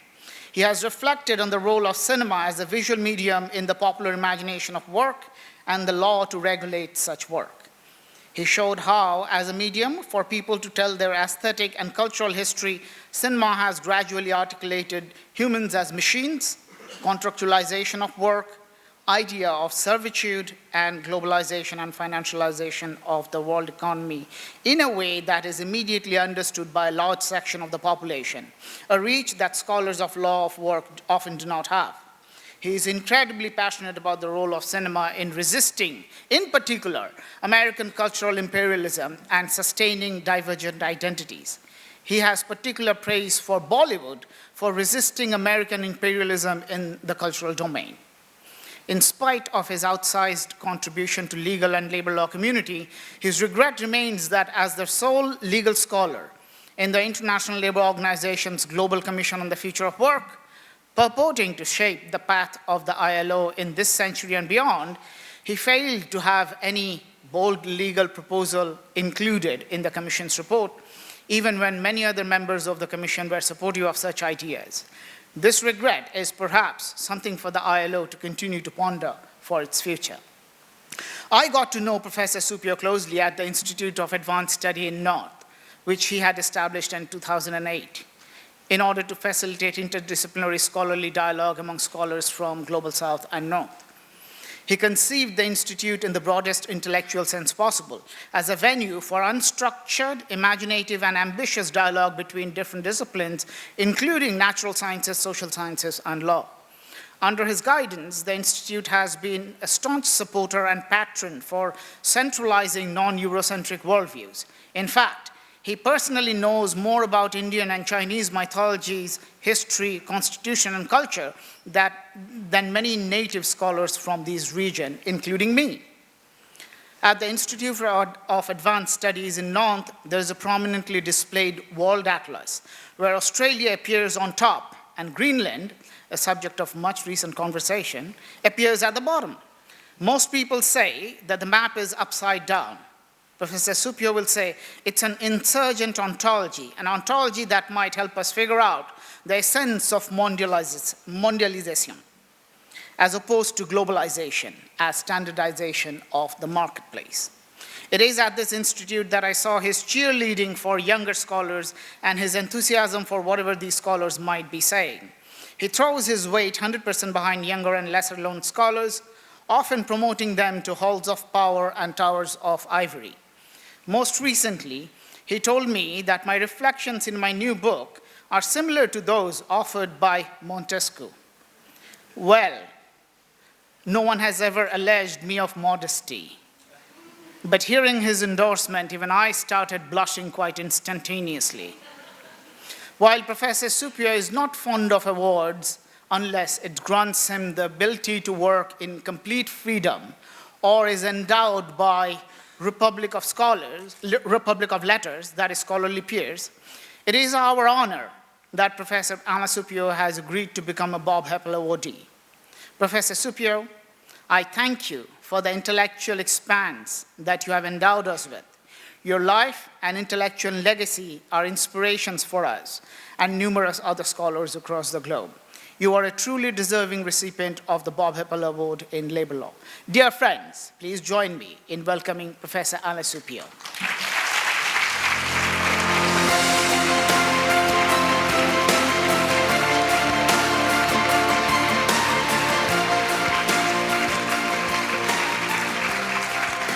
Madam Chair, dear members of the organizing committee, dear Supriya Ruth and Jody Fudge, dear colleagues, no recognition could mean more to me than yours.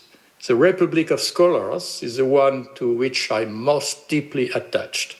This Republic transcends nations, genders, and generations, for its members recognize each other by the common effort to better understand the world.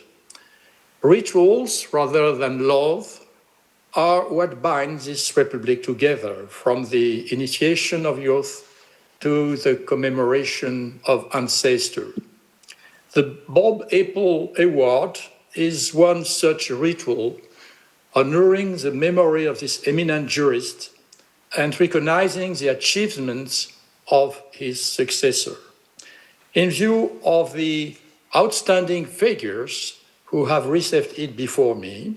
I doubt very much that I deserve it, but I'm greatly honored to receive it in my turn, 46 years to the day after the initiation rite of my PhD defense.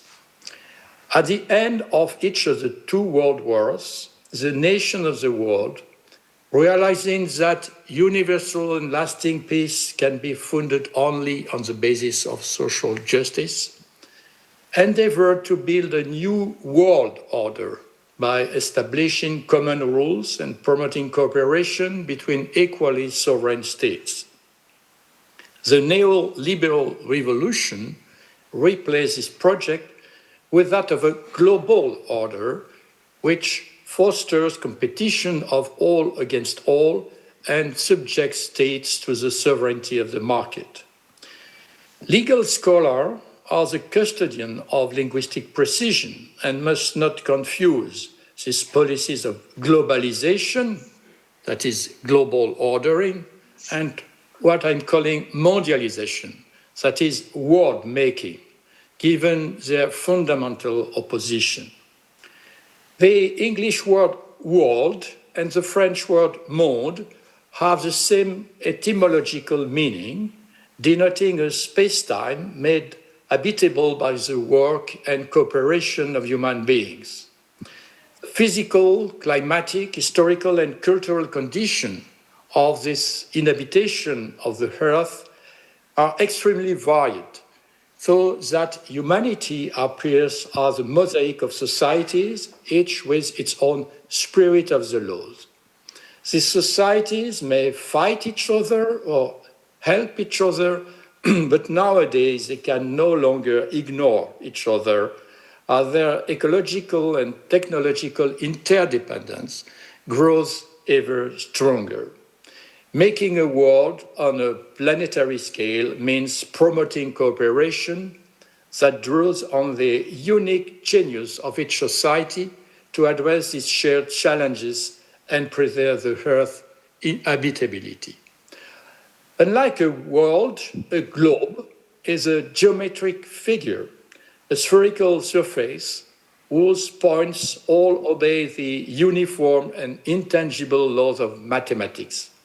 Globalization treats humanity as a dust of contracting particles governed by the so-called spontaneous order of the market. This order is said to emanate from the adjustment of the utility calculation of individual entities that are self-sufficient and bound only by contract that operate like on-off switches. According to this view, government must not impede this spontaneous order, but rather facilitate its functioning. They must act, wrote Hayek, like simple watchmaker, quote, who oil the clockwork or in any other way secure the conditions that the going mechanism required for its proper functioning, unquote. This imaginary aligns with that of the digital revolution, which aims to encode the entire world in the form of discrete units of zeros and ones. Processing this would not only make possible to represent human behavior, but also to predict and shape it. Globalization is thus the offspring of two myths that are specific to Western civilization: the myth of the contractual nature of societies and the myth of the mechanical structure of the universe. These two myths are combined today in the globalist utopia of the governance of humanity by numbers. In this global order, the hierarchy of public and private is reversed. The market, which adjusts the calculation of particular interests, is the only sovereign, and the states are merely its instruments. Democracy, assimilated to a market of ideas, is itself subject to economic power instead of economic power being subject to it. The only countries that escape this primacy of the dominion of private property over the imperium of the states are the communist countries that have encompassed the market economy into what China's constitution calls a democratic dictatorship. The consequences of 50 years of globalization have been disastrous. Accelerated global warming, destruction of biodiversity, explosion of inequalities, decline of democracy, identity-based fury, armed conflicts, epidemic, financial crisis, population migration, driven out by war, poverty, or the devastation of the ecosystem. It's in this context that autocrats are thriving today.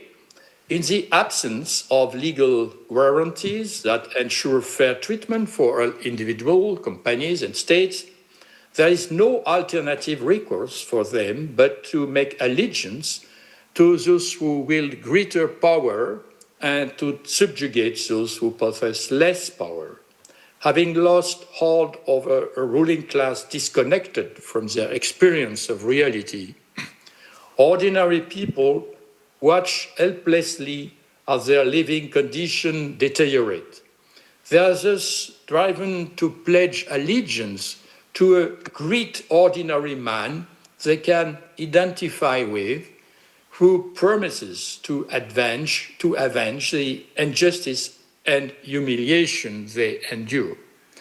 By diverting social anger against scapegoats and attacking the democratic foundation of the social state, these champions of ethno-nationalism are not opposing the neoliberal dynamic, they are prolonging it. Therefore, the problem we face today is not about choosing between the global order and the identity-based reaction it provokes. It's about reviving the project of the world-making that endeavor to address the ecological and social challenge that all peoples are facing today. To start this new mondialization would require a threefold normative paradigm shift. Firstly, sovereignty should no longer be confused with omnipotence. We must recognize the sovereignty of limits, be they economic limits to the concentration of wealth, geographical limits, or ecological limits. Secondly, world ordering would mean breaking with the overhanging universalism that is sure to embody reason and cultivating instead a crucible universalism that respects the equal dignity of culture and promotes their mutual learning.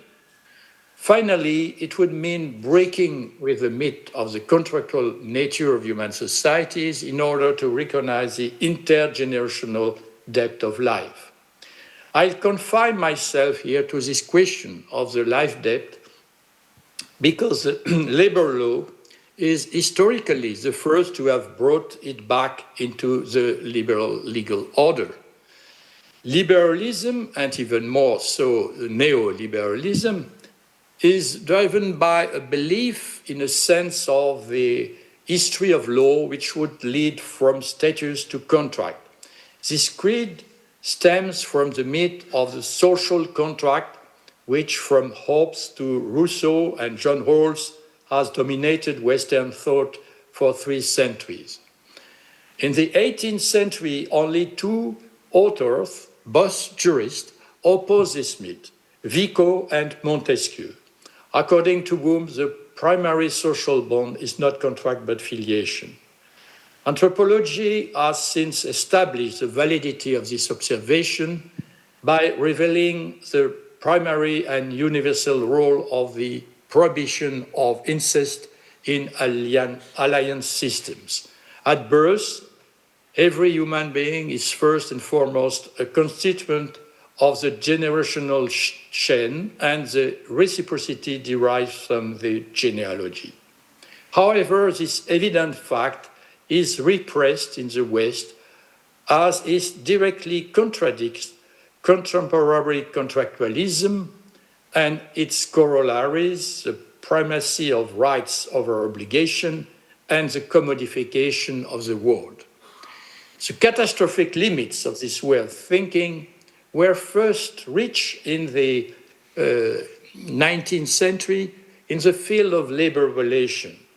The commodification of labor had plunged entire human masses into a death spiral, endangering the reproduction of nations' physical resources.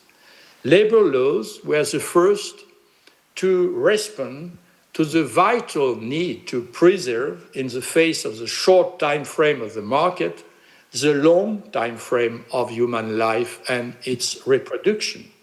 A status was thus inserted into every employment contract, which the fiction of commodity work would have been unsustainable. One of the most remarkable elements of this status is the pay-as-you-go pension system, where the working generation provides a means of existence for the previous generation, and the next generation will do the same for them.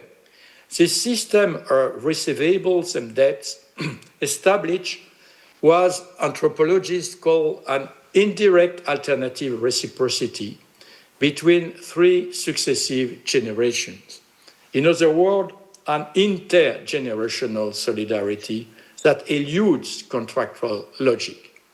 For the past 40 years, neoliberal policies have sought to dismantle this system in favor of funded schemes whose purpose is to fund the financial markets and whose effect is to replace this intergenerational solidarity with intergenerational antagonism. And yet the ecological challenges of the present ages demonstrate the urgent need to extend rather than reduce the scope of these intergenerational forms of solidarity. They involve the depth of life, the crucial role of which has long been recognized by many non-Western civilizations. We have received light from our parents, and we must return it by preserving theirs, but above all, by passing it on to our descendants. Although not explicitly recognized as such in contemporary law, this basic debt manifests itself in the form of the right to future generation proclaimed by various legal instruments in the face of global warming and the loss of biodiversity. This shows that it's hard for us to think about legal universalism in a way that is not about personal rights. But giving rise to non-existent beings raises logical and practical difficulty that the notion of life debt makes it possible to avoid. This debt to future generation is first and foremost an ecological debt. We must pass on to them an earth that is at least as livable as the one we inherited from our ancestors. But it's also an educational debt. We owe it to our children to educate and instruct them so that each of them can give his life on this earth a meaning shared with others and leave his own mark on it. As legal scholars, we must work toward a labor and social security law that helps to honor this dual ecological and educational debt to the next generation. The ecological issue is linked to the issue of work. It's indeed through labor that mankind improves or, on the contrary, destroys its ecosystems. Globalization has accelerated this destruction by engaging people in a race to the bottom in terms of social and environmental standards, and by encouraging an international division of labor that is ecologically unsustainable. On the contrary, world-making policy must aim to organize the work of nations in such a way as to curb global warming and protect biodiversity.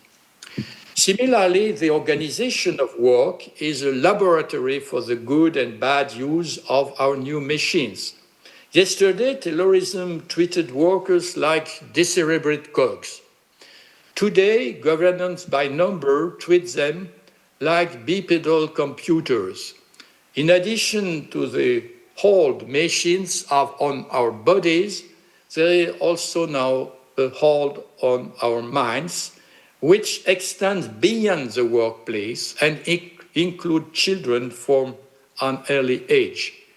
Globalization has given rise to what Shoshana Zuboff has called surveillance capitalism. It has also allowed big companies to avoid taking responsibility for the supply chains that they control.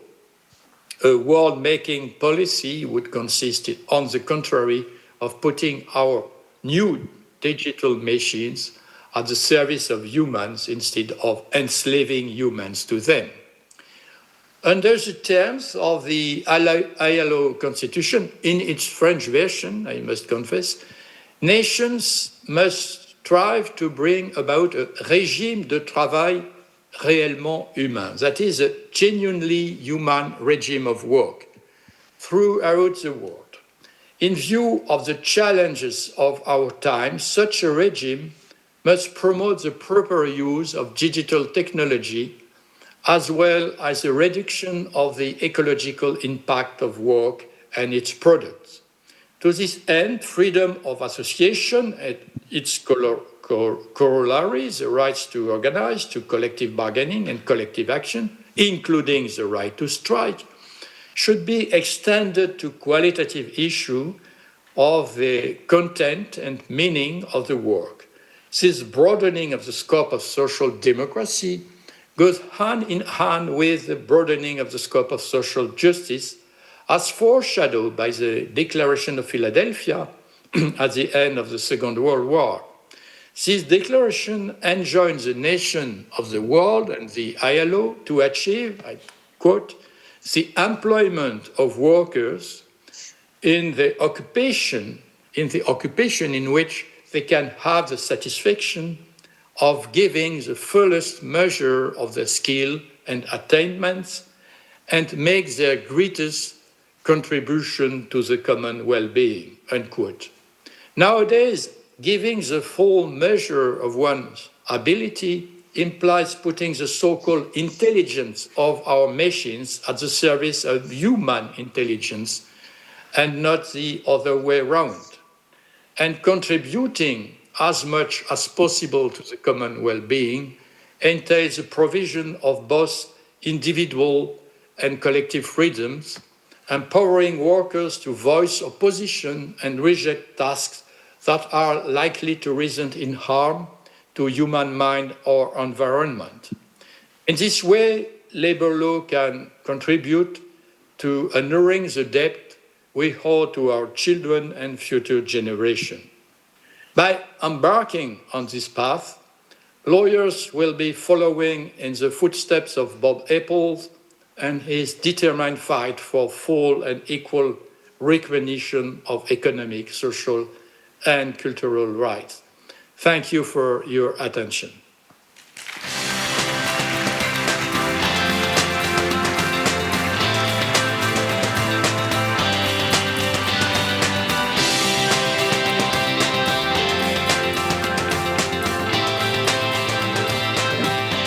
Good afternoon, colleagues and friends. My name is Erim Yoon from Institute of Workers' Rights in Korea. Today, I'm very happy and excited to introduce Professor Judy Fudge. As soon as I received the email saying that Judy was nominated for the Bob Appel Award for Distinguished Achievements in Labor Law, I volunteered to introduce her. I knew that a lot of her colleagues, friends, and those influenced by her amazing work would be eager to do it. Although I feel sorry for monopolizing that honor, I still hope to tell you how her work has inspired people like me who seek to look into the interaction between labor law, workers' movement, and society. When I first found out about her, I sent an email to her asking her review my draft paper on precarious workers' legal battle in Korea in 2008. I didn't know her personally, and I was an early career researcher and totally unknown person from the global south. But very surprisingly, she sent me very detailed comments and advice on my paper with warm encouragement in a few days. I was deeply moved by her kindness, generosity, and insight. Since then, Judy has become my mentor. This may be a very personal experience, but I think it also shows how great of a scholar and person she is. I can summarize her achievements as creative dismantling of existing boundaries and transforming labor laws boundaries. First and foremost boundary is the employment relationship. When I began to communicate with her, I struggled to grapple with questions like how labor law should regulate a proliferation of precarious work. At the time, Korean society couldn't even reach a consensus on the definition of precarious workers who are deprived of their rights and even their name. Atypical, non-standard, vulnerable, or workers in need of protection, and so on, these were often used terminology. Professor Judy Fudge has taken a socio-legal approach to the study of work and labor, and she is committed to fostering a multidisciplinary approach to understanding the challenges and opportunities facing workers. Her initial research was on Canadian labor law history and precarious work. Since the early 1990s, Judy has already argued that such terms like standard employment relationship takes that relationship as an unchangeable definitional starting point without examining how that norms was constructed and deteriorating. In this way, Judy have seen the legal regime as historical constructing of inequality. She has looked into that law has played a role in structuring and mediating the power relations between workers, capital, and society. Labor law is directly about power and distribution. Secondly, the boundary of work and the capitalism itself is the subject of her insightful analysis. She has argued that unpaid care and domestic work performed in the household, typically by women, typically from the underdeveloped countries, troubles the personal scope of labor law. Combined with social policy and family law, labor law also allocates responsibilities between different social spheres and institutions, such as the state, firms, families, or households, and the wider community. redrawing the territorial and personal scope of labor law in light of feminist understandings of social reproduction, her work renders us to extend the boundaries of the field beyond paid work to unpaid caring and domestic labor, and beyond formal employment to informal economy. Her most recent work goes further or returns to the fundamental question, how and why does the law categorize some forms of labor as free and others as unfree? She is currently publishing the groundbreaking book, Labor Exploitation, Modern Slavery, and Unfree Labor, Reconsidering Labor Exploitation, Modern Slavery, and Forced Labor in the Context of Labor Migration and Globalized Capitalism. She argued if labor law's goals are seen solely in terms of protection and inequality, this critical dimension of freedom, like self-determination or self-government, is ignored. Self-determination is also an important goal of labor law, as it is a critical dimension of freedom. Feminists, like she, are wary of attempts to substitute protection for self-determination.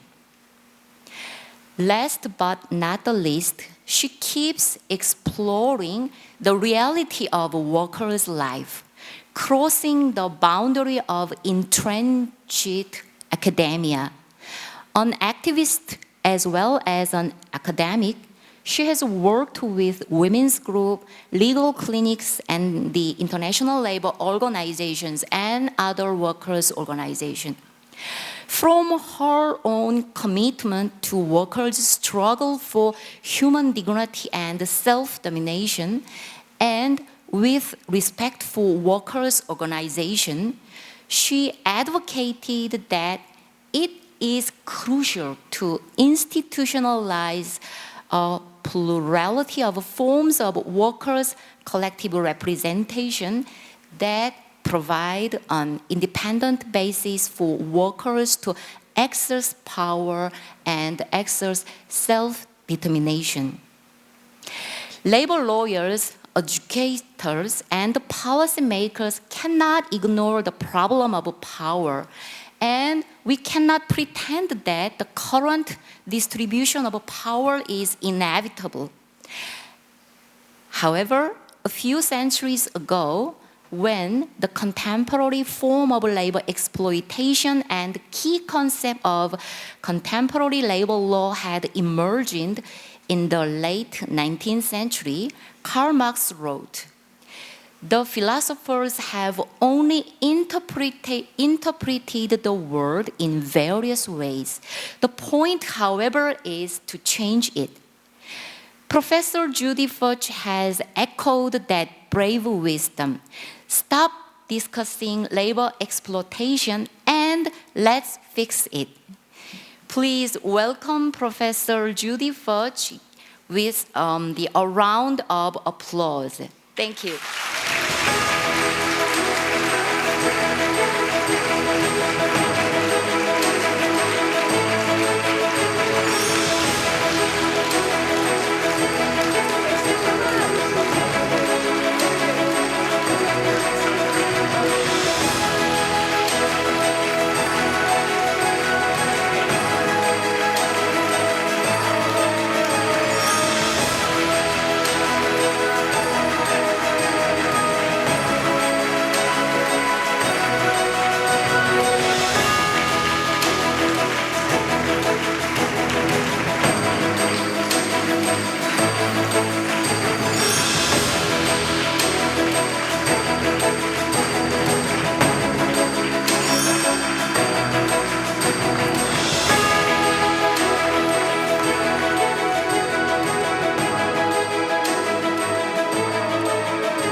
much. I want to begin by thanking everyone for this kind and gracious welcome, and especially Elam for her thoughtful and kind introduction, the colleague and friends who nominated me, and the Labor Law Research Network committees, both the local one here at Chulalongkorn University and the international steering and scientific committees.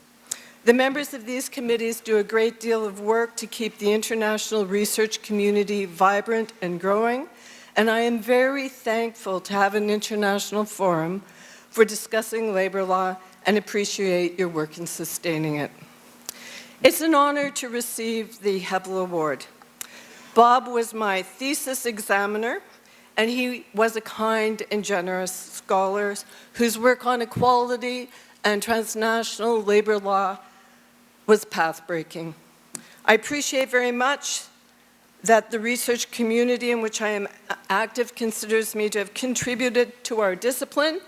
I'm also a bit astonished and very embarrassed. Unlike the other recipients who have had illustrious careers as adjudicators, arbitrators, and institution builders, as well as being renowned scholars, I have done nothing but study, teach, and written about labor law. In all of these endeavors, I have greatly benefited from talking and often writing with generous and insightful groups of labor law friends from all over the world.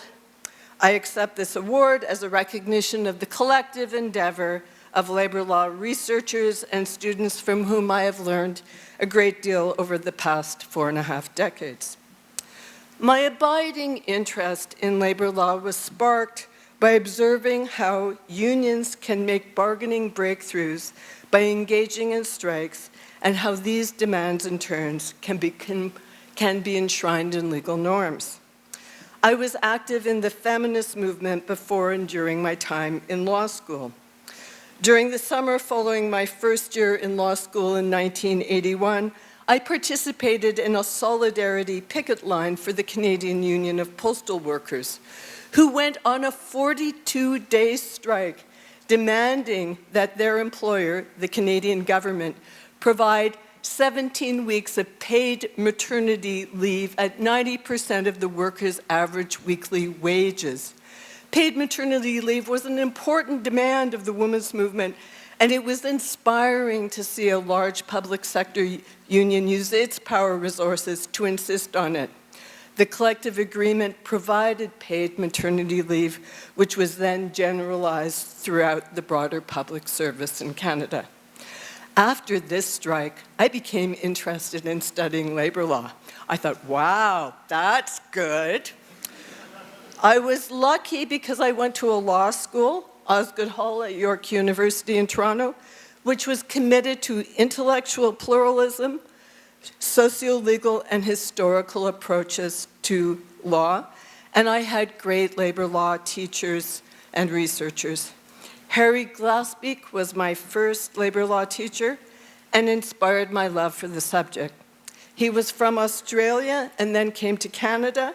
He saw the Canadian enterprise bargaining model as aberrant, which would be from an Australian industrial awards system, if that was your norm, which it was for Harry in the 1960s and 1970s.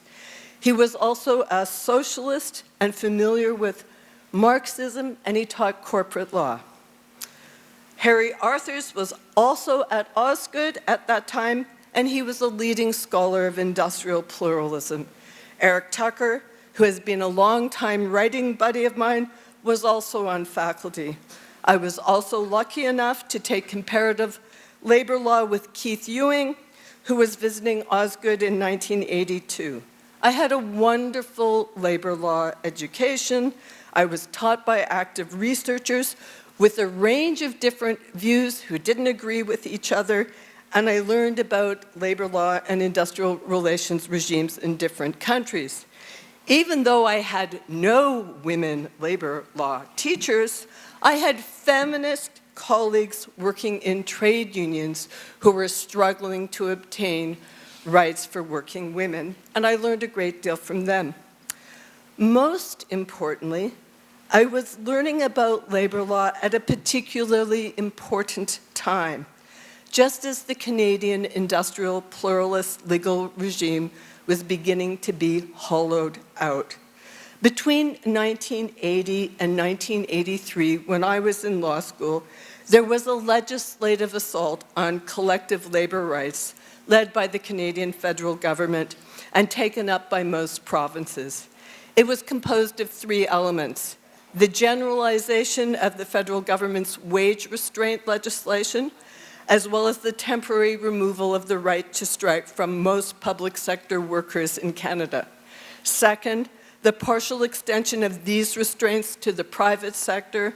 And third, the increasing frequency of permanent legislation restricting trade union rights. It was also clear in the early 1980s that the economy was being transformed. Reagan and Thatcher were in power.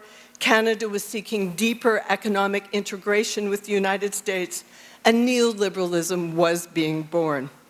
In a context in which labor law and industrial relations models that prevailed after World War II was being dismantled or rendered toothless, I decided I would like to know more about what led to Canada's labor law norms and institutions.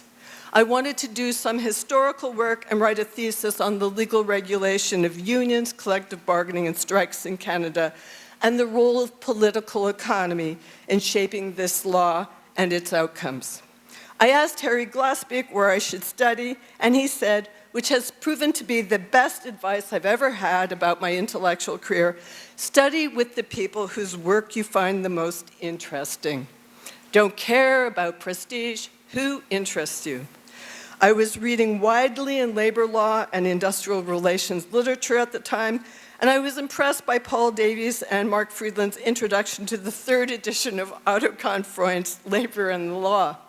They had an historical sense of law's development and how it related to social life, and a capacious understanding of labor law as the law that regulates the labor market, which includes labor standards, youth employment schemes, and welfare law. So I decided to do a doctorate where they were teaching. Paul Davies was my supervisor, and I took a labor law course with him and Mark Friedland when they were writing their history of UK labor law and policy. I also had the great good fortune of auditing Colin Crouch's Comparative Industrial Relations seminar and attending Bill McCarthy's bi-weekly industrial relations seminars, where prominent industrial relations actors in the United Kingdom came to speak about contemporary labor relations issues. I was learning a great deal about labor law and its relations to industrial relations. But most importantly, I was studying labor law and industrial relations in the United Kingdom as the British miners' strike, which occurred between 1984 and 1985, was being played out in the pits, mining communities, streets in the cities across the UK, and on the radio, television, and papers on a daily basis. The significance of the miners' strike for UK labor law and collective labor relations was unmistakable. The labor law and labor relations regime known as collective laissez-faire, where the law stays out of industrial disputes, was upended. The Thatcher government rewrote the law regulating workers' collective organization and action before, during, and after the miners' strike.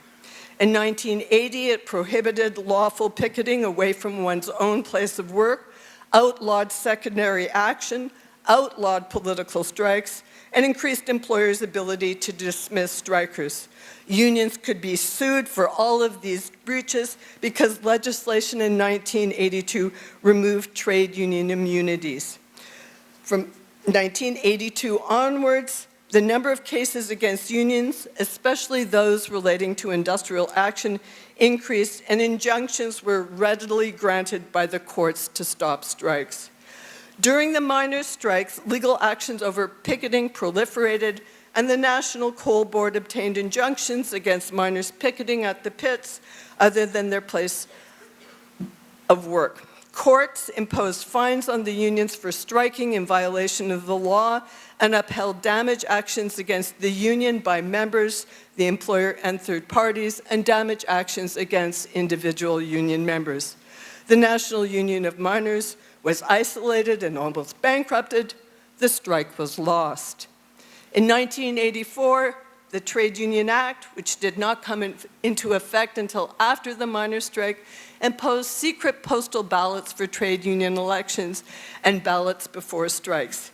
These laws still regulate collective labor law in the UK, although the current Labour government has promised some minor modifications.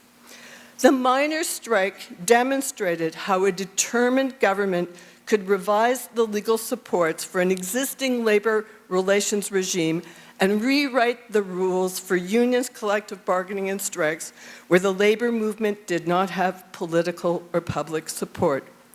In Anglo-American countries, the 1980s was the first time the forward march of organized labor was halted and gains that had been made were rolled back.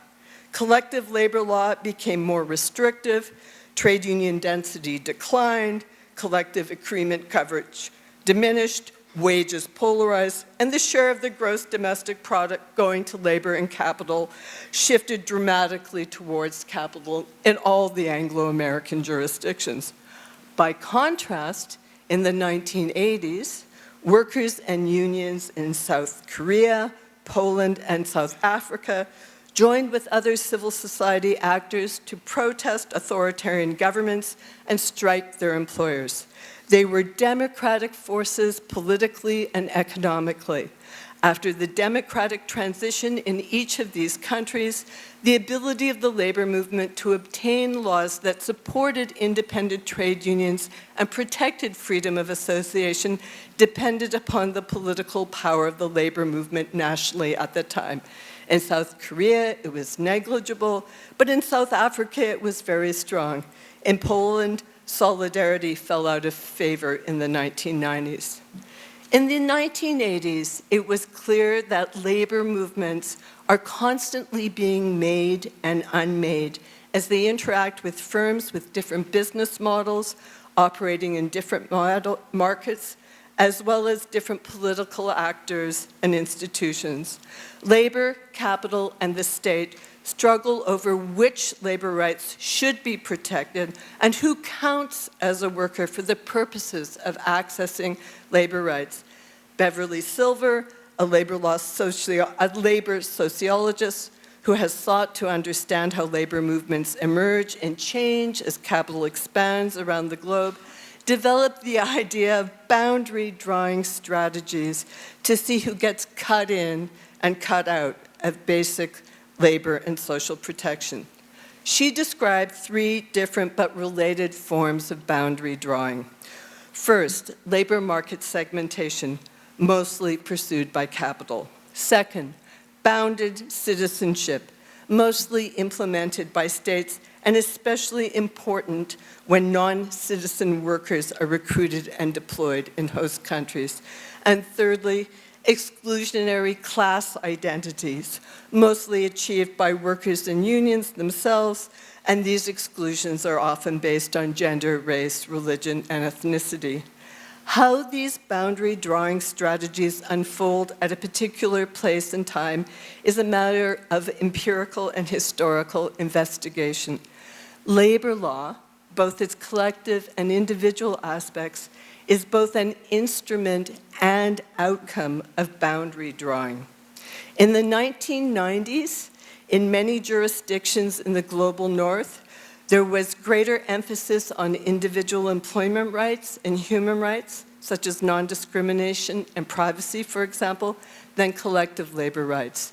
Justifications for labor law were cast either in economic terms, legal norms could address asymmetries in labor markets and help to perfect it, or as a form of human rights that could stop markets.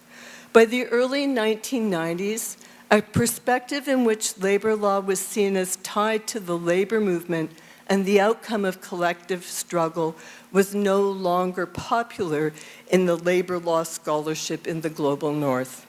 In the global south, the predominance of informal labor meant that most workers fell outside the dominant models of labor law, which are tied to a formal employment relationship with a clearly identified employer, workplace, and ongoing work. Labor law's lost legacy is its dwindling relationship with the labor movement. The labor movement is the reason there is collective labor law. Labor law is a response to the economic and political pressure by working people for labor rights that protects workers from the tyranny of the market and authoritarian states. The labor movement drove the campaigns for labor rights, and unions were the key institutions in enforcing these rights. However, today, the relationship between labor law and the labor movement is no longer strong. Here, Beverly Silver's 3 forms of boundary drawing is useful for understanding why the relationship between the labor movement and labor law has weakened since the 1980s. First, capital's pursuit of labor market segmentation has intensified and expanded transnationally. The vertically integrated business model of firms fissured and fragmented as firms embrace various forms of contracting to outsource aspects of production and service provisions. Workers were treated differently on the basis of the type of employment contract, full or part-time, casual or ongoing, employee or independent contractor, and whether or not they were employed by a core or a secondary subcontracted employer. These differences mapped onto differences in social identities, such as gender, race, and ethnicity. When subcontracting moved offshore and global value chains proliferated under the governance of the World Trade Organization, national borders served to further segment workers. Exporting countries that relied on low-wage labor as their comparative advantage competed against each other for a place in global value chains. Second, states have increasingly relied on bounded citizenship in the form of temporary or circular labor migration programs to restrict the scope of who is entitled to labor rights or social rights more generally.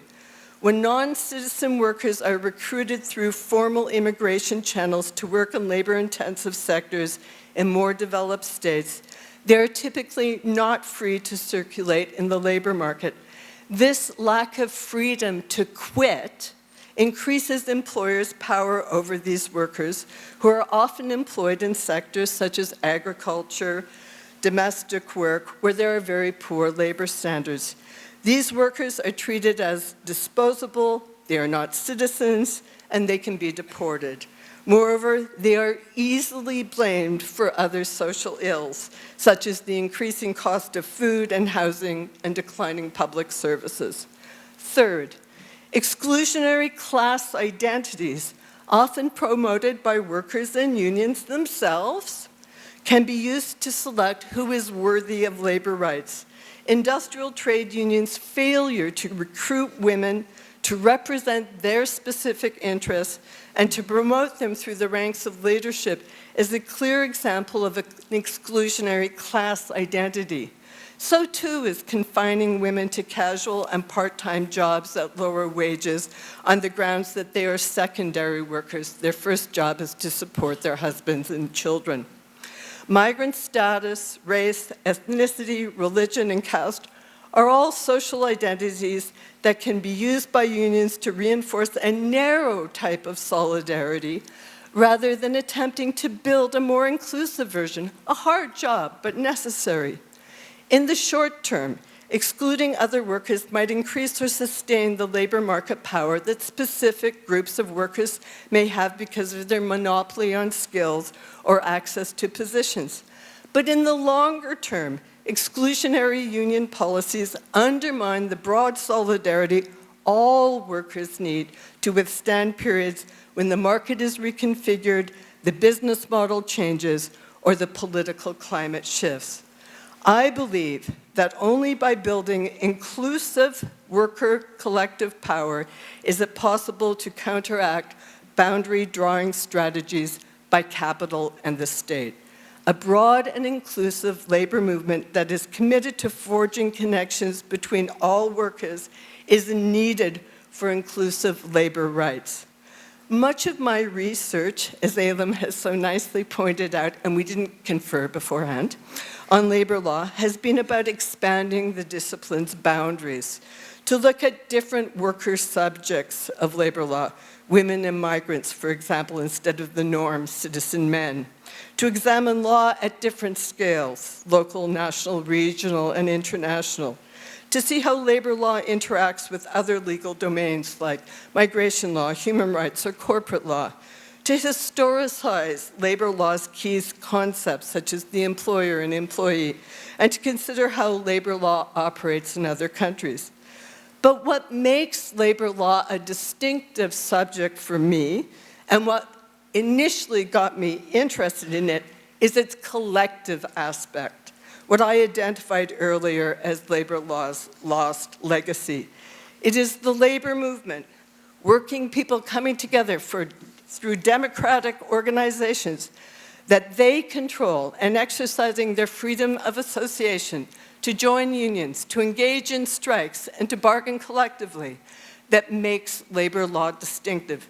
Collective self-regulation, which is what free trade unionism and collective bargaining should be, is a distinctive regulatory method.